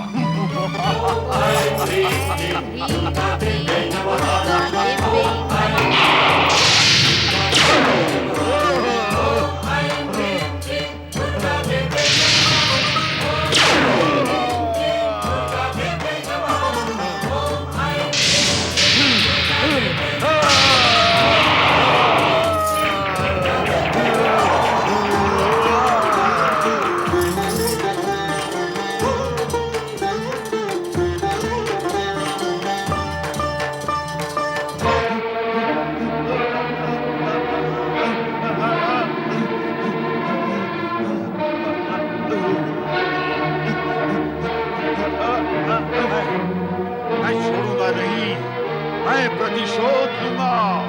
मेरे पिता की मृत्यु का प्रतिशोध मैं अवश्य लूंगा।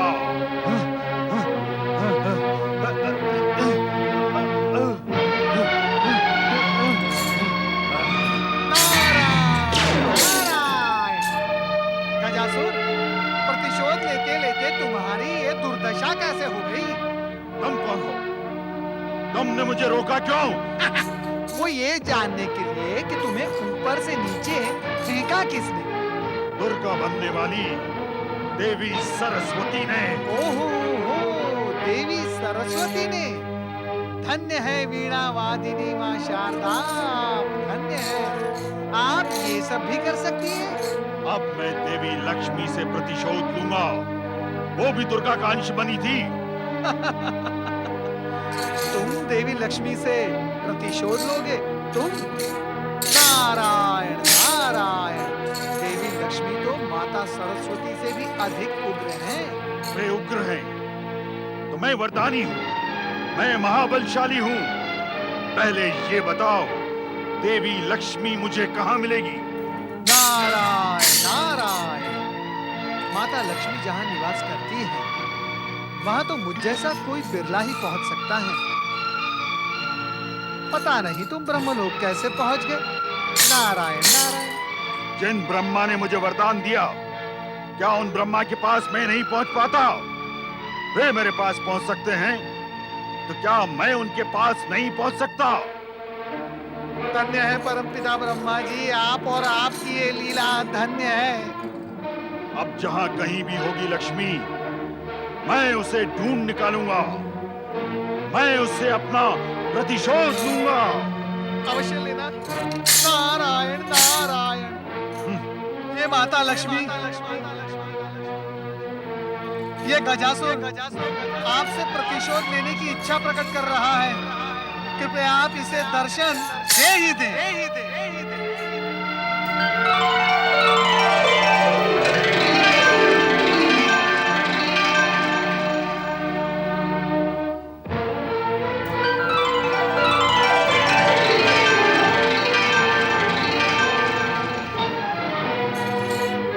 प्रणाम माता लक्ष्मी। अच्छा, तो यही है देवी लक्ष्मी। माता लक्ष्मी, इस वरदानी गजासुर के हृदय में आपके प्रति जो प्रतिशोध की भावना और ज्वाला भड़क रही है, कृपया आप इसे शांत कर दें माता, शांत कर दें।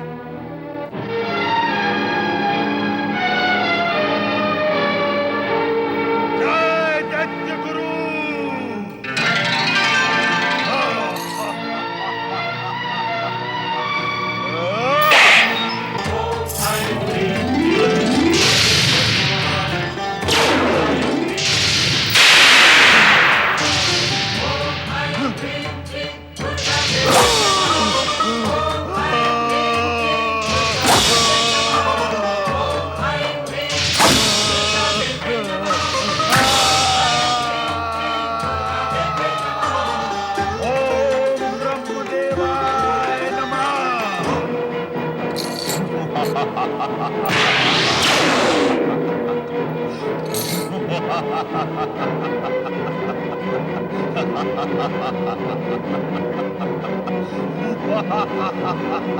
नारायण नारायण।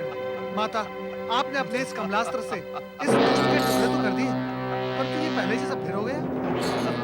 ये ब्रह्मा जी के वरदान का परिणाम है नारद। पता नहीं ब्रह्मा जी ऐसे दुष्टों को वरदान क्यों देते हैं।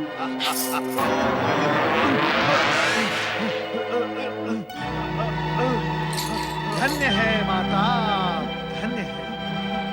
नारायण नारायण। कहीं ये दुष्ट माता पार्वती से प्रताड़ित होने के लिए कैलाश तो नहीं जाएगा? शक्ति स्वरूपिणी पार्वती इसे जीवित नहीं छोड़ेंगी। ओम नमः शिवाय, ओम नमः शिवाय, ओम नमः शिवाय, ओम नमः शिवाय, ओम नमः शिवाय, ओम नमः शिवाय, ओम नमः शिवाय, ओम नमः शिवाय, ओम नमः शिवाय, ओम नमः कैलाश तक तो आ गया, अब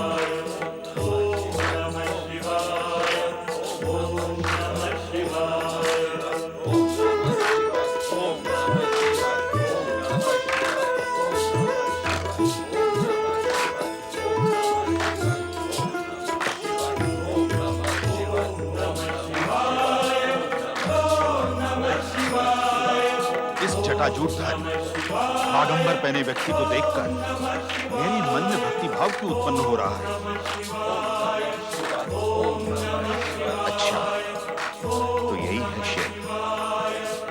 किंतु मेरी विग्रह दुर्गा को प्रकट करने वाली पार्वती कहाँ है? ओम नमः शिवाय, ओम नमः शिवाय, ओम नमः शिवाय, ओम नमः शिवाय, ओम नमः शिवाय, ओम नमः शिवाय, ओम नमः शिवाय, ओम नमः शिवाय, ओम नमः शिवाय, ओम नमः शिवाय, ओम नमः शिवाय, पति परमेश्वराय नमो नमः।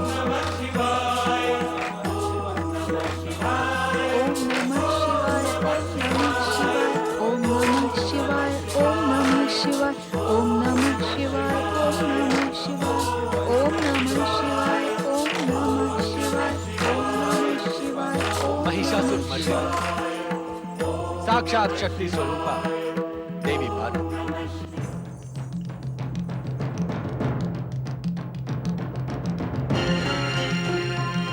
तुम कब से हमारी समाधि भंग होने की प्रतीक्षा में यहाँ खड़ी हो? ये प्रतीक्षा तो बहुत छोटी है स्वामी।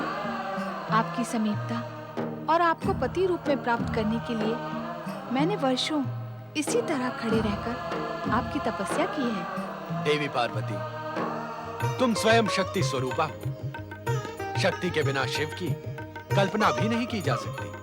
ऐसा कहकर आपने अपने चरणों की दासी का मान बढ़ाया है स्वामी। अन्यथा शिव बिना शक्ति का क्या मूल्य? सत्य तो ये है स्वामी कि शक्ति को शक्ति का ज्ञान शिव के सानिध्य के पश्चात ही प्राप्त हुआ है। इसका अर्थ यह है देवी, शिव के बिना शिवा और शिवा के बिना शिव अपूर्ण है, और यही नियम सभी के लिए समान है। स्वामी, आज अचानक ऐसा प्रसंग क्यों? देवी, आप सावधान तो हैं। जिसे सौभाग्य से आपका सानिध्य प्राप्त हो, उसे किसी से कैसा भय? देवी, हमारे सानिध्य के पश्चात भी आपको महिषासुर से युद्ध करना पड़ा था। हाँ स्वामी, किंतु आपकी कृपा और आशीर्वाद से महिषासुर तो कब का यमलोक पहुंच गया है। किंतु उसका वंश तो यमलोक नहीं पहुंचा देवी। उसका पुत्र गजासुर अब भी जीवित है। जैसे देव शत्रु दानवों से देवी देवताओं को सतर्क रहना पड़ता है, आप तो शक्ति स्वरूपा हैं।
पर पीछे से प्रहार करने वाले दुष्ट, मैं तुझे इसी समय तेरे पिता महिषासुर के समान यमलोक भेज देता, यदि ब्रह्मदेव का दिया हुआ वरदान तेरे साथ न होता। चल, चला जा शुक्राचार्य के आश्रम।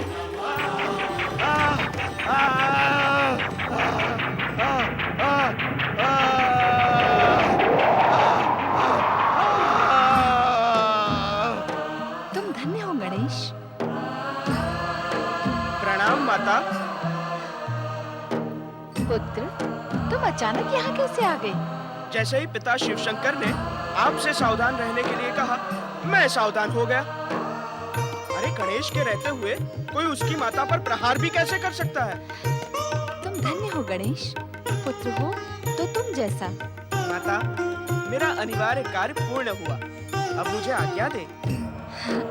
अब तो संकट के समय भी तुम्हें पुकारने की कोई आवश्यकता ही नहीं रहेगी गणेश।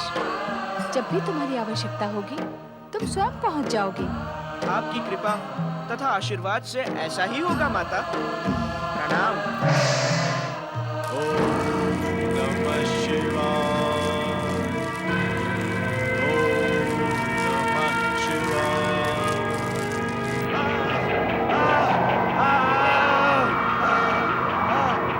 ओम नमः शिवाय। दैत्य गुरु शुक्राचार्य, दैत्य गुरु। दैत्य गुरु,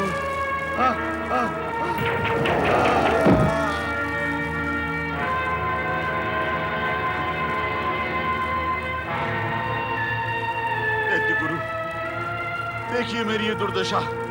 किसने की तुम्हारी ये दुर्दशा? हाथी के मस्तक वाले एक सूंडधारी प्राणी ने सूंडों से मार मार कर मेरी ये दशा की है दैत्य गुरु। वो श्री गणेश होंगे।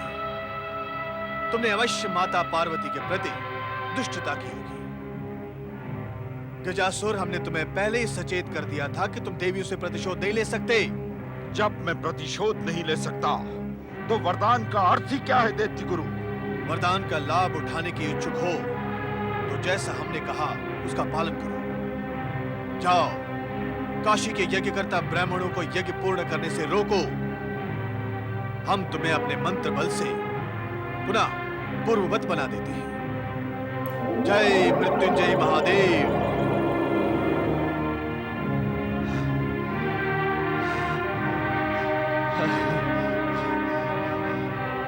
अब मैं आपकी आज्ञा के अनुसार काशी यज्ञ स्थल के लिए प्रयाण करूंगा। तुम्हारा कल्याण हो।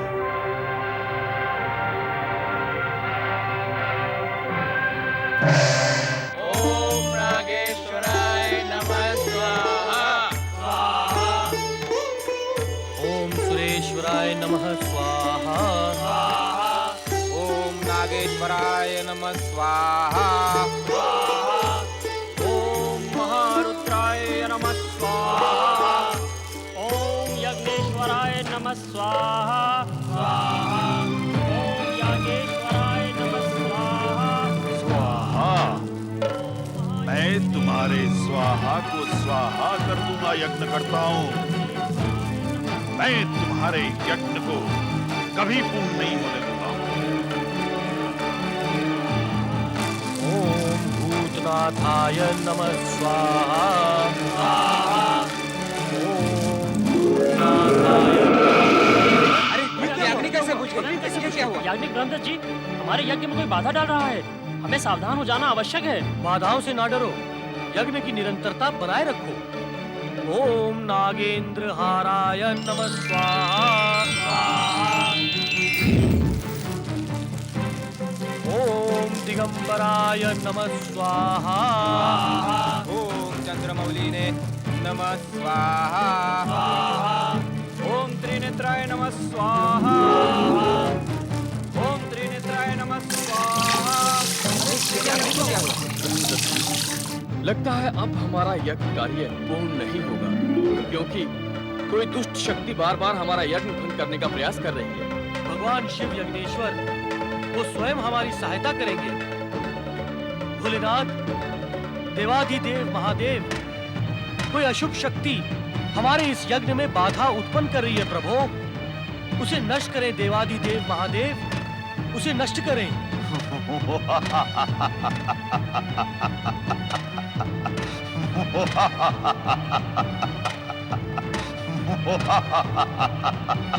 अब तुम ये यज्ञ पूर्ण नहीं कर पाओगे ब्राह्मणों। अब भगवान शिव तुम पर प्रसन्न नहीं होंगे। यज्ञ बाधक दुष्ट, कौन है तू? यदि साहस है तो सामने आ। अंधो, मैं तुम्हारे सामने ही खड़ा हूं।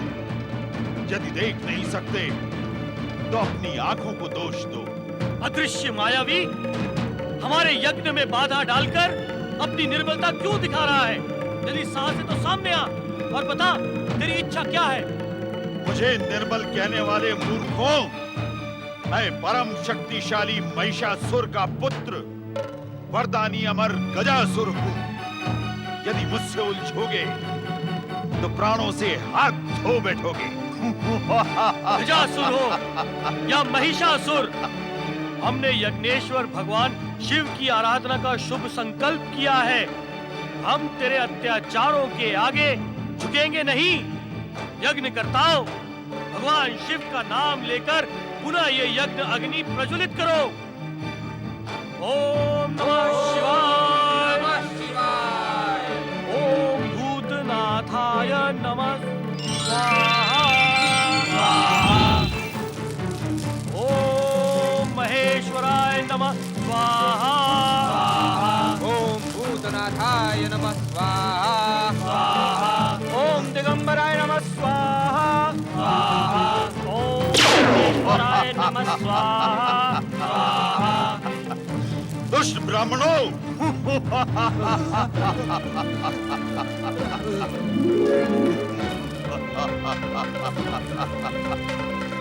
दुष्ट ब्राह्मणों,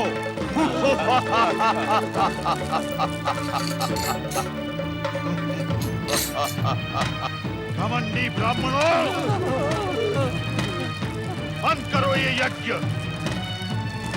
यदि तुमने मेरे आदेश का पालन नहीं किया तो मैं तुम सबको इसी यज्ञ में झोंक दूंगा। हमारे रक्षक सर्वशक्तिमान भगवान शिव हैं।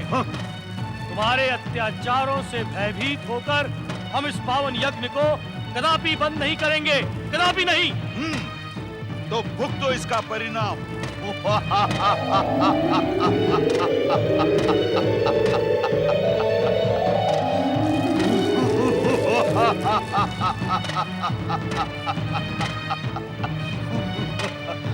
दुष्ट ब्राह्मणों, मैं तुम्हें तुच्छ जंतुओं की भांति मसल डालूंगा।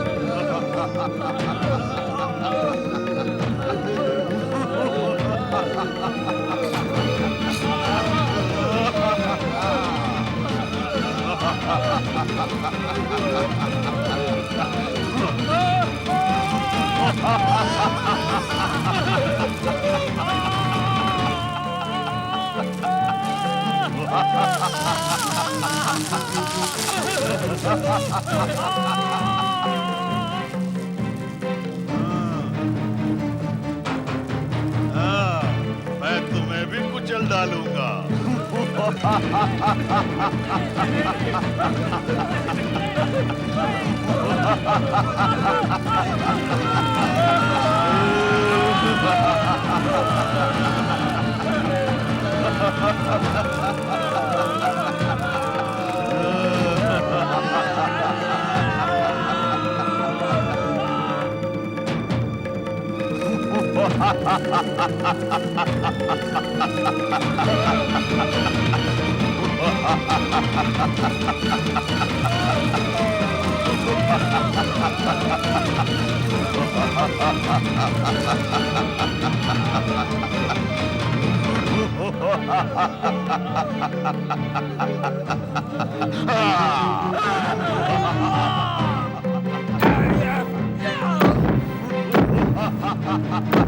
नारायण नारायण। भोलेनाथ, भोलेनाथ, इन निर्दोष ब्राह्मणों को यज्ञ करने का परामर्श मैंने ही दिया था। भोलेनाथ, कृपया आप मुझे इस पाप से उबारे। भोलेनाथ, इस पाप से उबारे। जागे शिव शंकर जागे, जागे शिव शंकर जागे। दुष्टों को दंड देने वाले भगवान भोलेनाथ आके खोले, आगे खोले भोलेनाथ, आगे खोले। आंखें खोले भोलेनाथ, आंखें खोले। स्वामी, आंखें खोले। आपकी प्रिय नगरी काशी के भक्त ब्राह्मणों पर गजासुर भयानक अत्याचार कर रहा है। अपने भक्तों की रक्षा करें देवाधिदेव।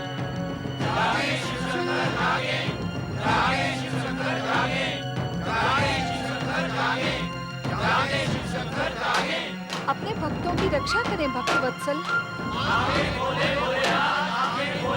हे देवाधिदेव, सर्वेश्वर, हे त्रिकालदर्शी, उन निर्दोष और निरीह काशी के ब्राह्मणों को परमपिता ब्रह्मा जी का आदेश पाकर आपकी आराधना और अनुष्ठान करने के लिए मैंने ही प्रेरित किया था। कृपया आप उनकी सहायता करें भोलेनाथ। किंतु अब तो विकराल गजासुर के चरणों तले कुचले जा रहे हैं। उन पर होने वाले अत्याचारों का पाप नारद के सिर चढ़ेगा भोलेनाथ।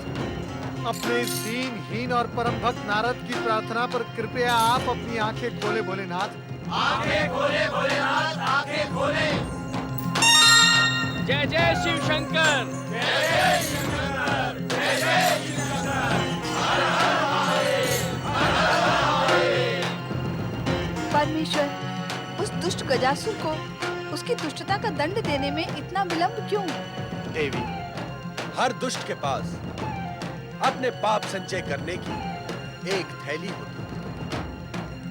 पाप वो करता है, किंतु उसकी गणना हम करते हैं। और जिस दिन वो थैली भर जाती है, उस दिन उसका कोई भी पुण्य और कोई भी वरदान उसे मृत्यु से नहीं बचा सकता। तो क्या अत्याचारी गजासुर के पापों की थैली अभी तक भरी नहीं है भोलेनाथ? जीवन माटी का एक दिया है नारद। दिया माटी का, ज्योति ईश्वर की। दिया पृथ्वी का, प्रकाश आकाश का।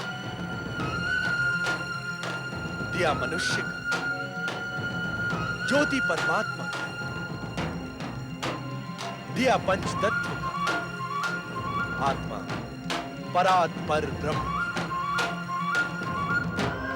गजासुर भी माटी का एक दिया है, किंतु उसके संस्कारों में महिषासुर और गजदंती का ईंधन भरा है।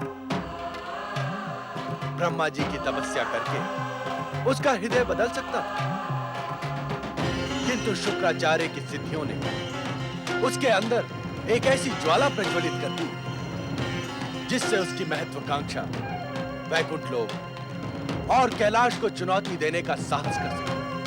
गजासुर के दुस्साहस को दंडित करे भोलेनाथ। अवश्य ना। वो क्षण गजासुर के जीवन में अवश्य और शीघ्र आएगा। ब्रह्मा जी के वरदान के अनुसार उस माटी के दिए गजासुर का ईंधन हम ही समाप्त करें।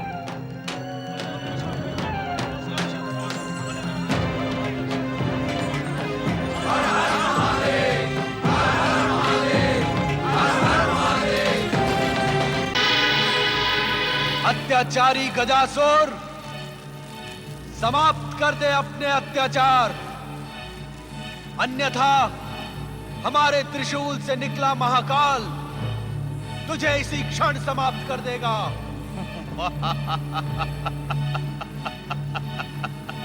तो आप ही हैं शिव शंकर, हम असुरों के आराध्य शिव शंकर।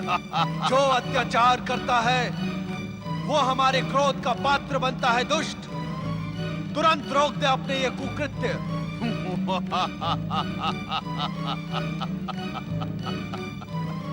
ये मूर्ख ब्राह्मण आपको प्रसन्न करने के लिए यज्ञ कर रहे थे।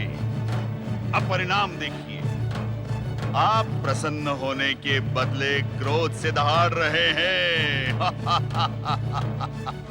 इन मूर्खों की आराधना व्यर्थ हुई। यही मेरी इच्छा थी, यह असफल रहे। मैं सफल हुआ। यदि आप हम असुरों के आराध्य हैं, तो हमारी युगों की आराधना भी व्यर्थ नहीं जाएगी। आप लौट जाइए शिव शंकर। हम असुरों पर प्रहार करना आपके लिए उचित नहीं है। दुष्ट गजासुर, तुझे अपनी करनी का दंड अवश्य मिलेगा। देव हो या असुर, मनुष्य हो या पशु, जो अधर्म और अत्याचार में लिप्त हो जाता है, वो हमारे हाथों जीवित नहीं बचता। और जो सच्चे मन से हमारी आराधना करता है, उसकी रक्षा के लिए हम सदा प्रस्तुत रहते हैं।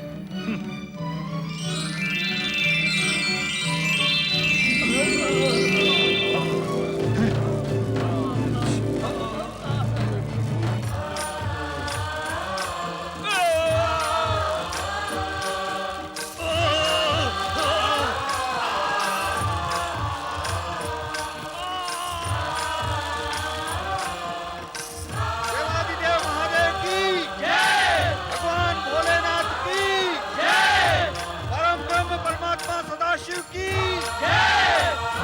तेरा ये विराट शरीर अब सदा सदा के लिए छोटा हो जाएगा। तेरे दुष्कर्मों के कारण तेरी सारी चमत्कारी शक्तियां समाप्त हो जाएंगी।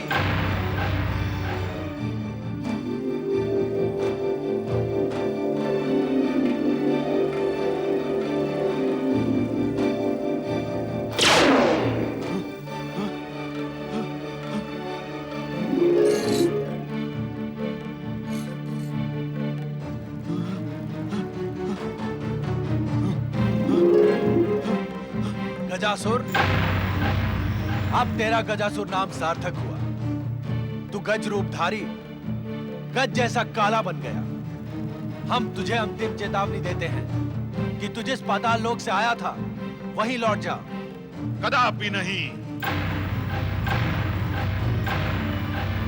पाताल लोक जाने के लिए मैंने कठोर तपस्या नहीं की थी, ब्रह्मा से वरदान प्राप्त नहीं किया था। हम असुरों के आराध्य होने के नाते आप मुझे मार नहीं सकते। मैं पृथ्वी और स्वर्गलोक जाकर असुर शक्ति का ध्वज अवश्य फहराऊंगा और अपने पिता की मृत्यु का प्रतिशोध देवताओं से लेकर ही रहूंगा। आप मेरा कुछ नहीं बिगाड़ सकते शिव शंकर। गजासुर, तुझ जैसे दुष्ट असुरों के आराध्य हम नहीं हैं।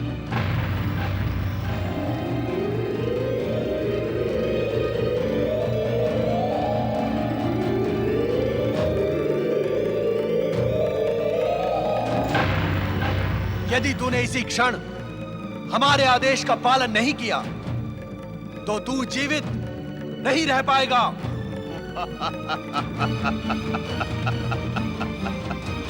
शिव शंकर, आपने मेरी पहले की शक्तियां छीन ली हैं, परंतु मेरी वरदानी शक्तियां अभी भी शेष हैं। मैं इच्छा अनुसार अस्त्र शस्त्र प्रकट कर सकता हूं और अपने आराध्य का नाम लेकर आप पर भी प्रहार कर सकता हूं। जय शिव शंकर, अस्त्र शस्त्र प्रकट हो।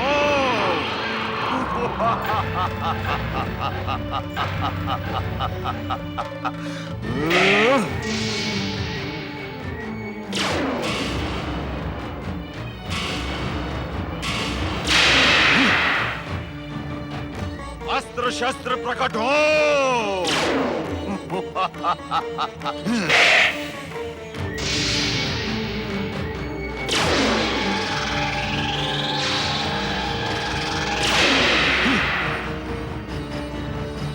जय शिव शंकर, अस्त्र शस्त्र प्रकट हो।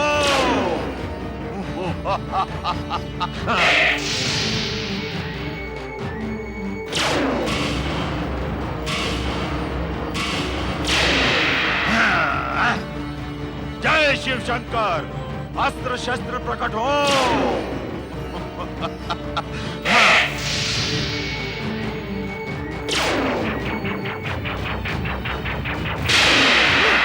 ओम नमः शिवाय। भोलेनाथ, गजासुर तो देखते ही देखते आपका शत्रु से भक्त बन गया। अब आप इसका संहार कैसे करेंगे? गजासुर, हमारा नाम लेने मात्र से तेरी रक्षा नहीं होगी। ये उन्माद त्याग कर पाताल लोक लौट जा। लौट जा पाताल लोक गजासुर। नहीं, कदापि नहीं। जय शिव शंकर। अस्त्र शस्त्र प्रकट हो।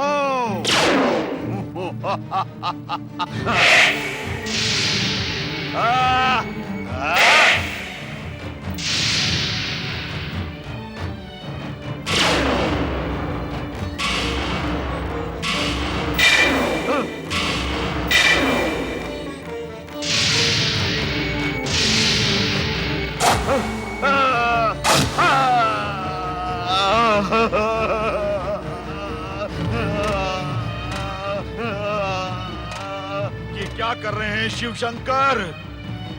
हम असुरों के आराध्य होकर मुझ असुर को मेरे ही शस्त्रों से पीड़ित कर रहे हैं।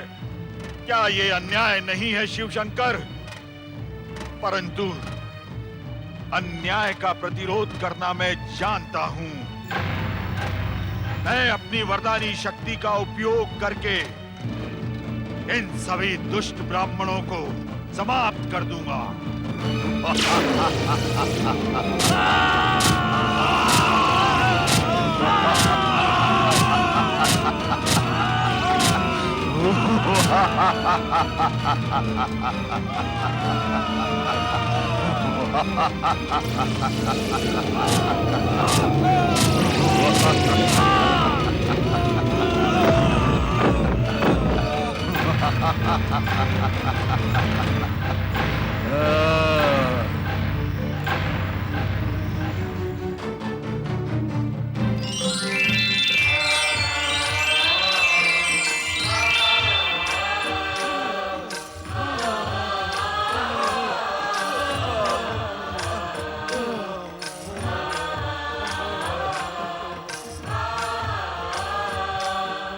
शिव शंकर, अब मैं अपने मूल रूप में आकर तुम्हें समाप्त कर देता हूं।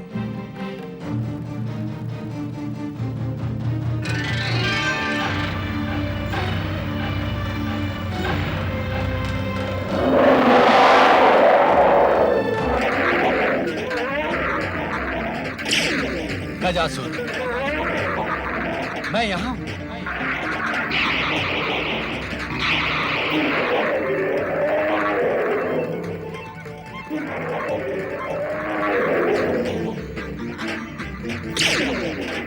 गजासुर,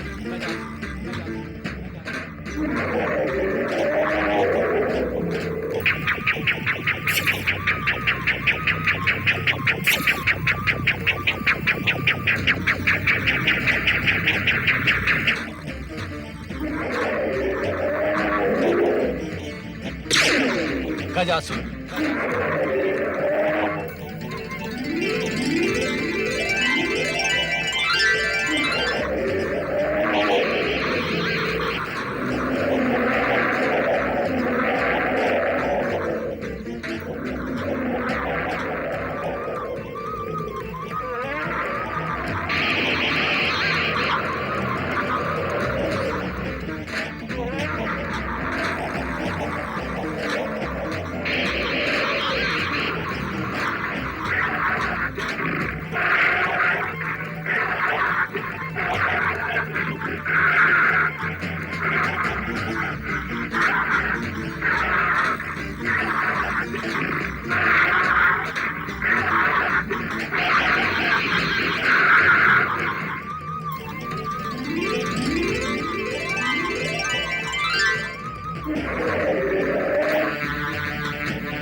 अब हमारा धैर्य समाप्त हो रहा है गजासुर।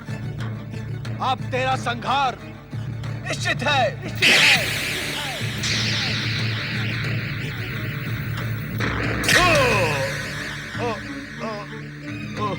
ओम नमः शिवाय।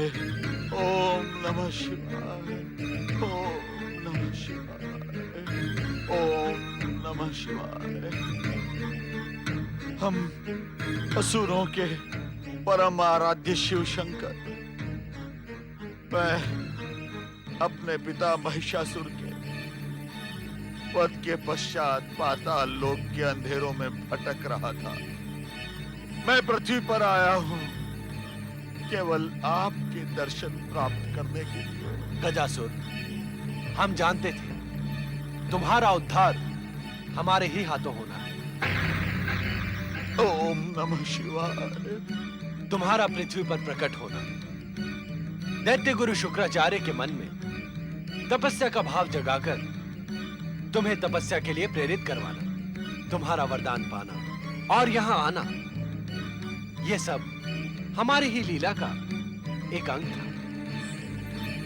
गजासुर, तुम्हारी अंतिम इच्छा क्या है? मैंने यदि कुछ अनुचित किया या कहा हो, उसके लिए मुझे क्षमा कर दें करुणा निधान। गजासुर, अब तुम हमारे क्षमा के ही नहीं, करुणा के भी अधिकारी बन गए। तुम्हारे हृदय में प्रकट हुई शिव भक्ति का पारितोषिक तुम्हें अवश्य मिलेगा। हमारे हाथों मृत्यु का वरण करके तुम असुर योनि से मुक्त हो चुके हो। अब और क्या इच्छा है? सदाशिव, मेरे शरीर की मृत्यु के पश्चात मेरे गत चर्म को अपने शरीर पर धारण करके मेरे जन्म और मरण दोनों को धन्य कर दे। यही मेरी अंतिम इच्छा है शिव शंकर। तथास्तु गजासुर। ओम नमः शिवाय। हम तुम्हारी इच्छा का तुरंत सम्मान करेंगे। जय शिव शंकर।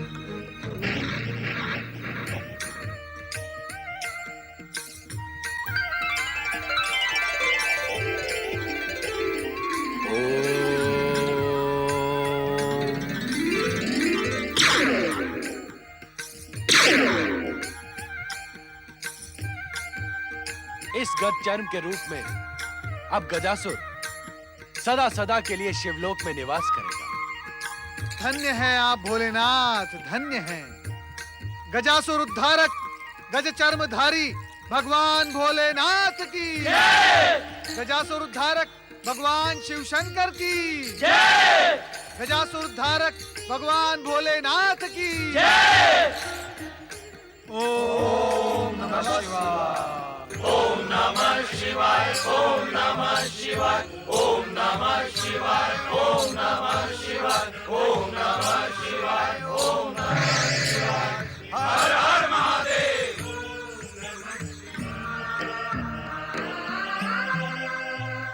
परमेश्वर, ये क्या? आपने अपना वेश परिवर्तित क्यों किया? इस गज चर्म के रूप में अब गजासुर कैलाश में आ पहुंचा है। उसकी अंतिम कामना पूर्ण करने के लिए ही हमने ये गज चर्म धारण किया है। ओम नमः शिवाय। जय शिव शंकर। हर हर महादेव। हर हर महादेव। पधारे ब्रह्मदेव, श्री हरि विष्णु एवं देवर्षि नारद। पधारे। प्रभु, आपकी इच्छा से ये सारा कार्य संपन्न हुआ और आपकी इच्छा से ही मैंने गजासुर को वरदान दिया और उस वरदान में काम विजयी शिव के हाथों उद्धार होने का गजासुर को संकेत भी दिया। प्रभु, आपकी इच्छा के अनुरूप ही मैंने देवर्षि नारद को कोई परामर्श नहीं दिया। इस प्रकार आपने ब्रह्मदेव और हमारी इच्छा का सम्मान किया। हम त्रिदेवों में इच्छा और कार्य की एक रूपता आवश्यक है। आप धन्य हैं श्री हरि। इस बार आप त्रिदेवों ने हम त्रिदेवियों को कुछ करने का अवसर ही नहीं दिया। वो अवसर एक बार नहीं, बार बार आएगा देवी। हम त्रिदेवों को आप तीनों की सहायता की आवश्यकता सदा बनी रहेगी। क्यों ब्रह्मदेव? श्री हरि, आप सत्य कह रहे हैं देवादिदेव। परमपिता ब्रह्मा जी, जगत पालक श्री हरि विष्णु और भगवान भोलेनाथ की जय जय जय। परम पिता ब्रह्मा जी, जगत पालक श्री हरि विष्णु एवं भोलेनाथ की जय जय जय। आपके महाशिवरात्रि पर्व की जय। देवी लक्ष्मी, देवी सरस्वती, देवराज इंद्र, देवगणों के साथ महाशिवरात्रि पर्व पर आप सभी का कैलाश पर स्वागत है।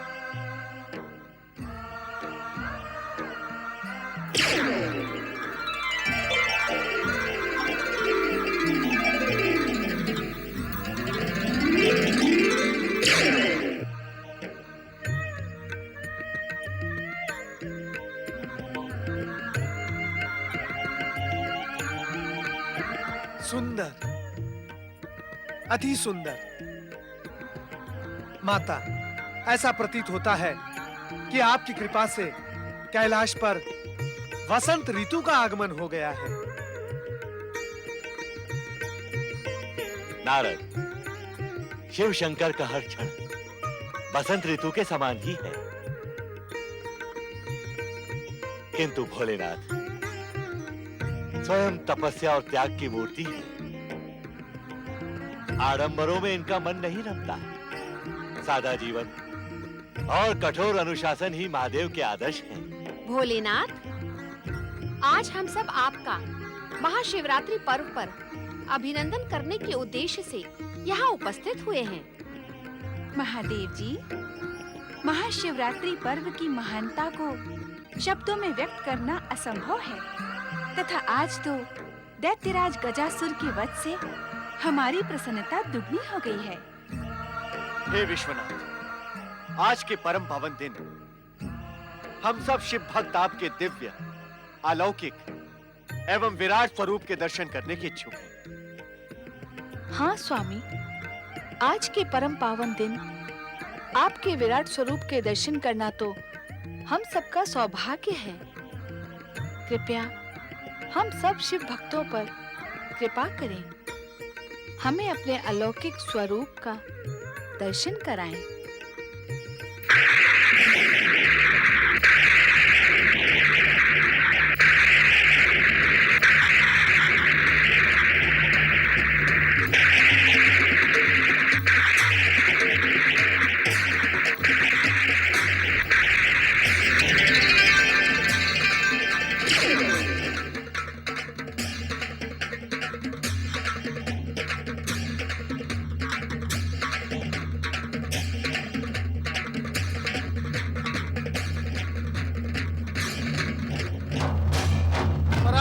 ब्रह्म परमेश्वर भगवान भोलेनाथ की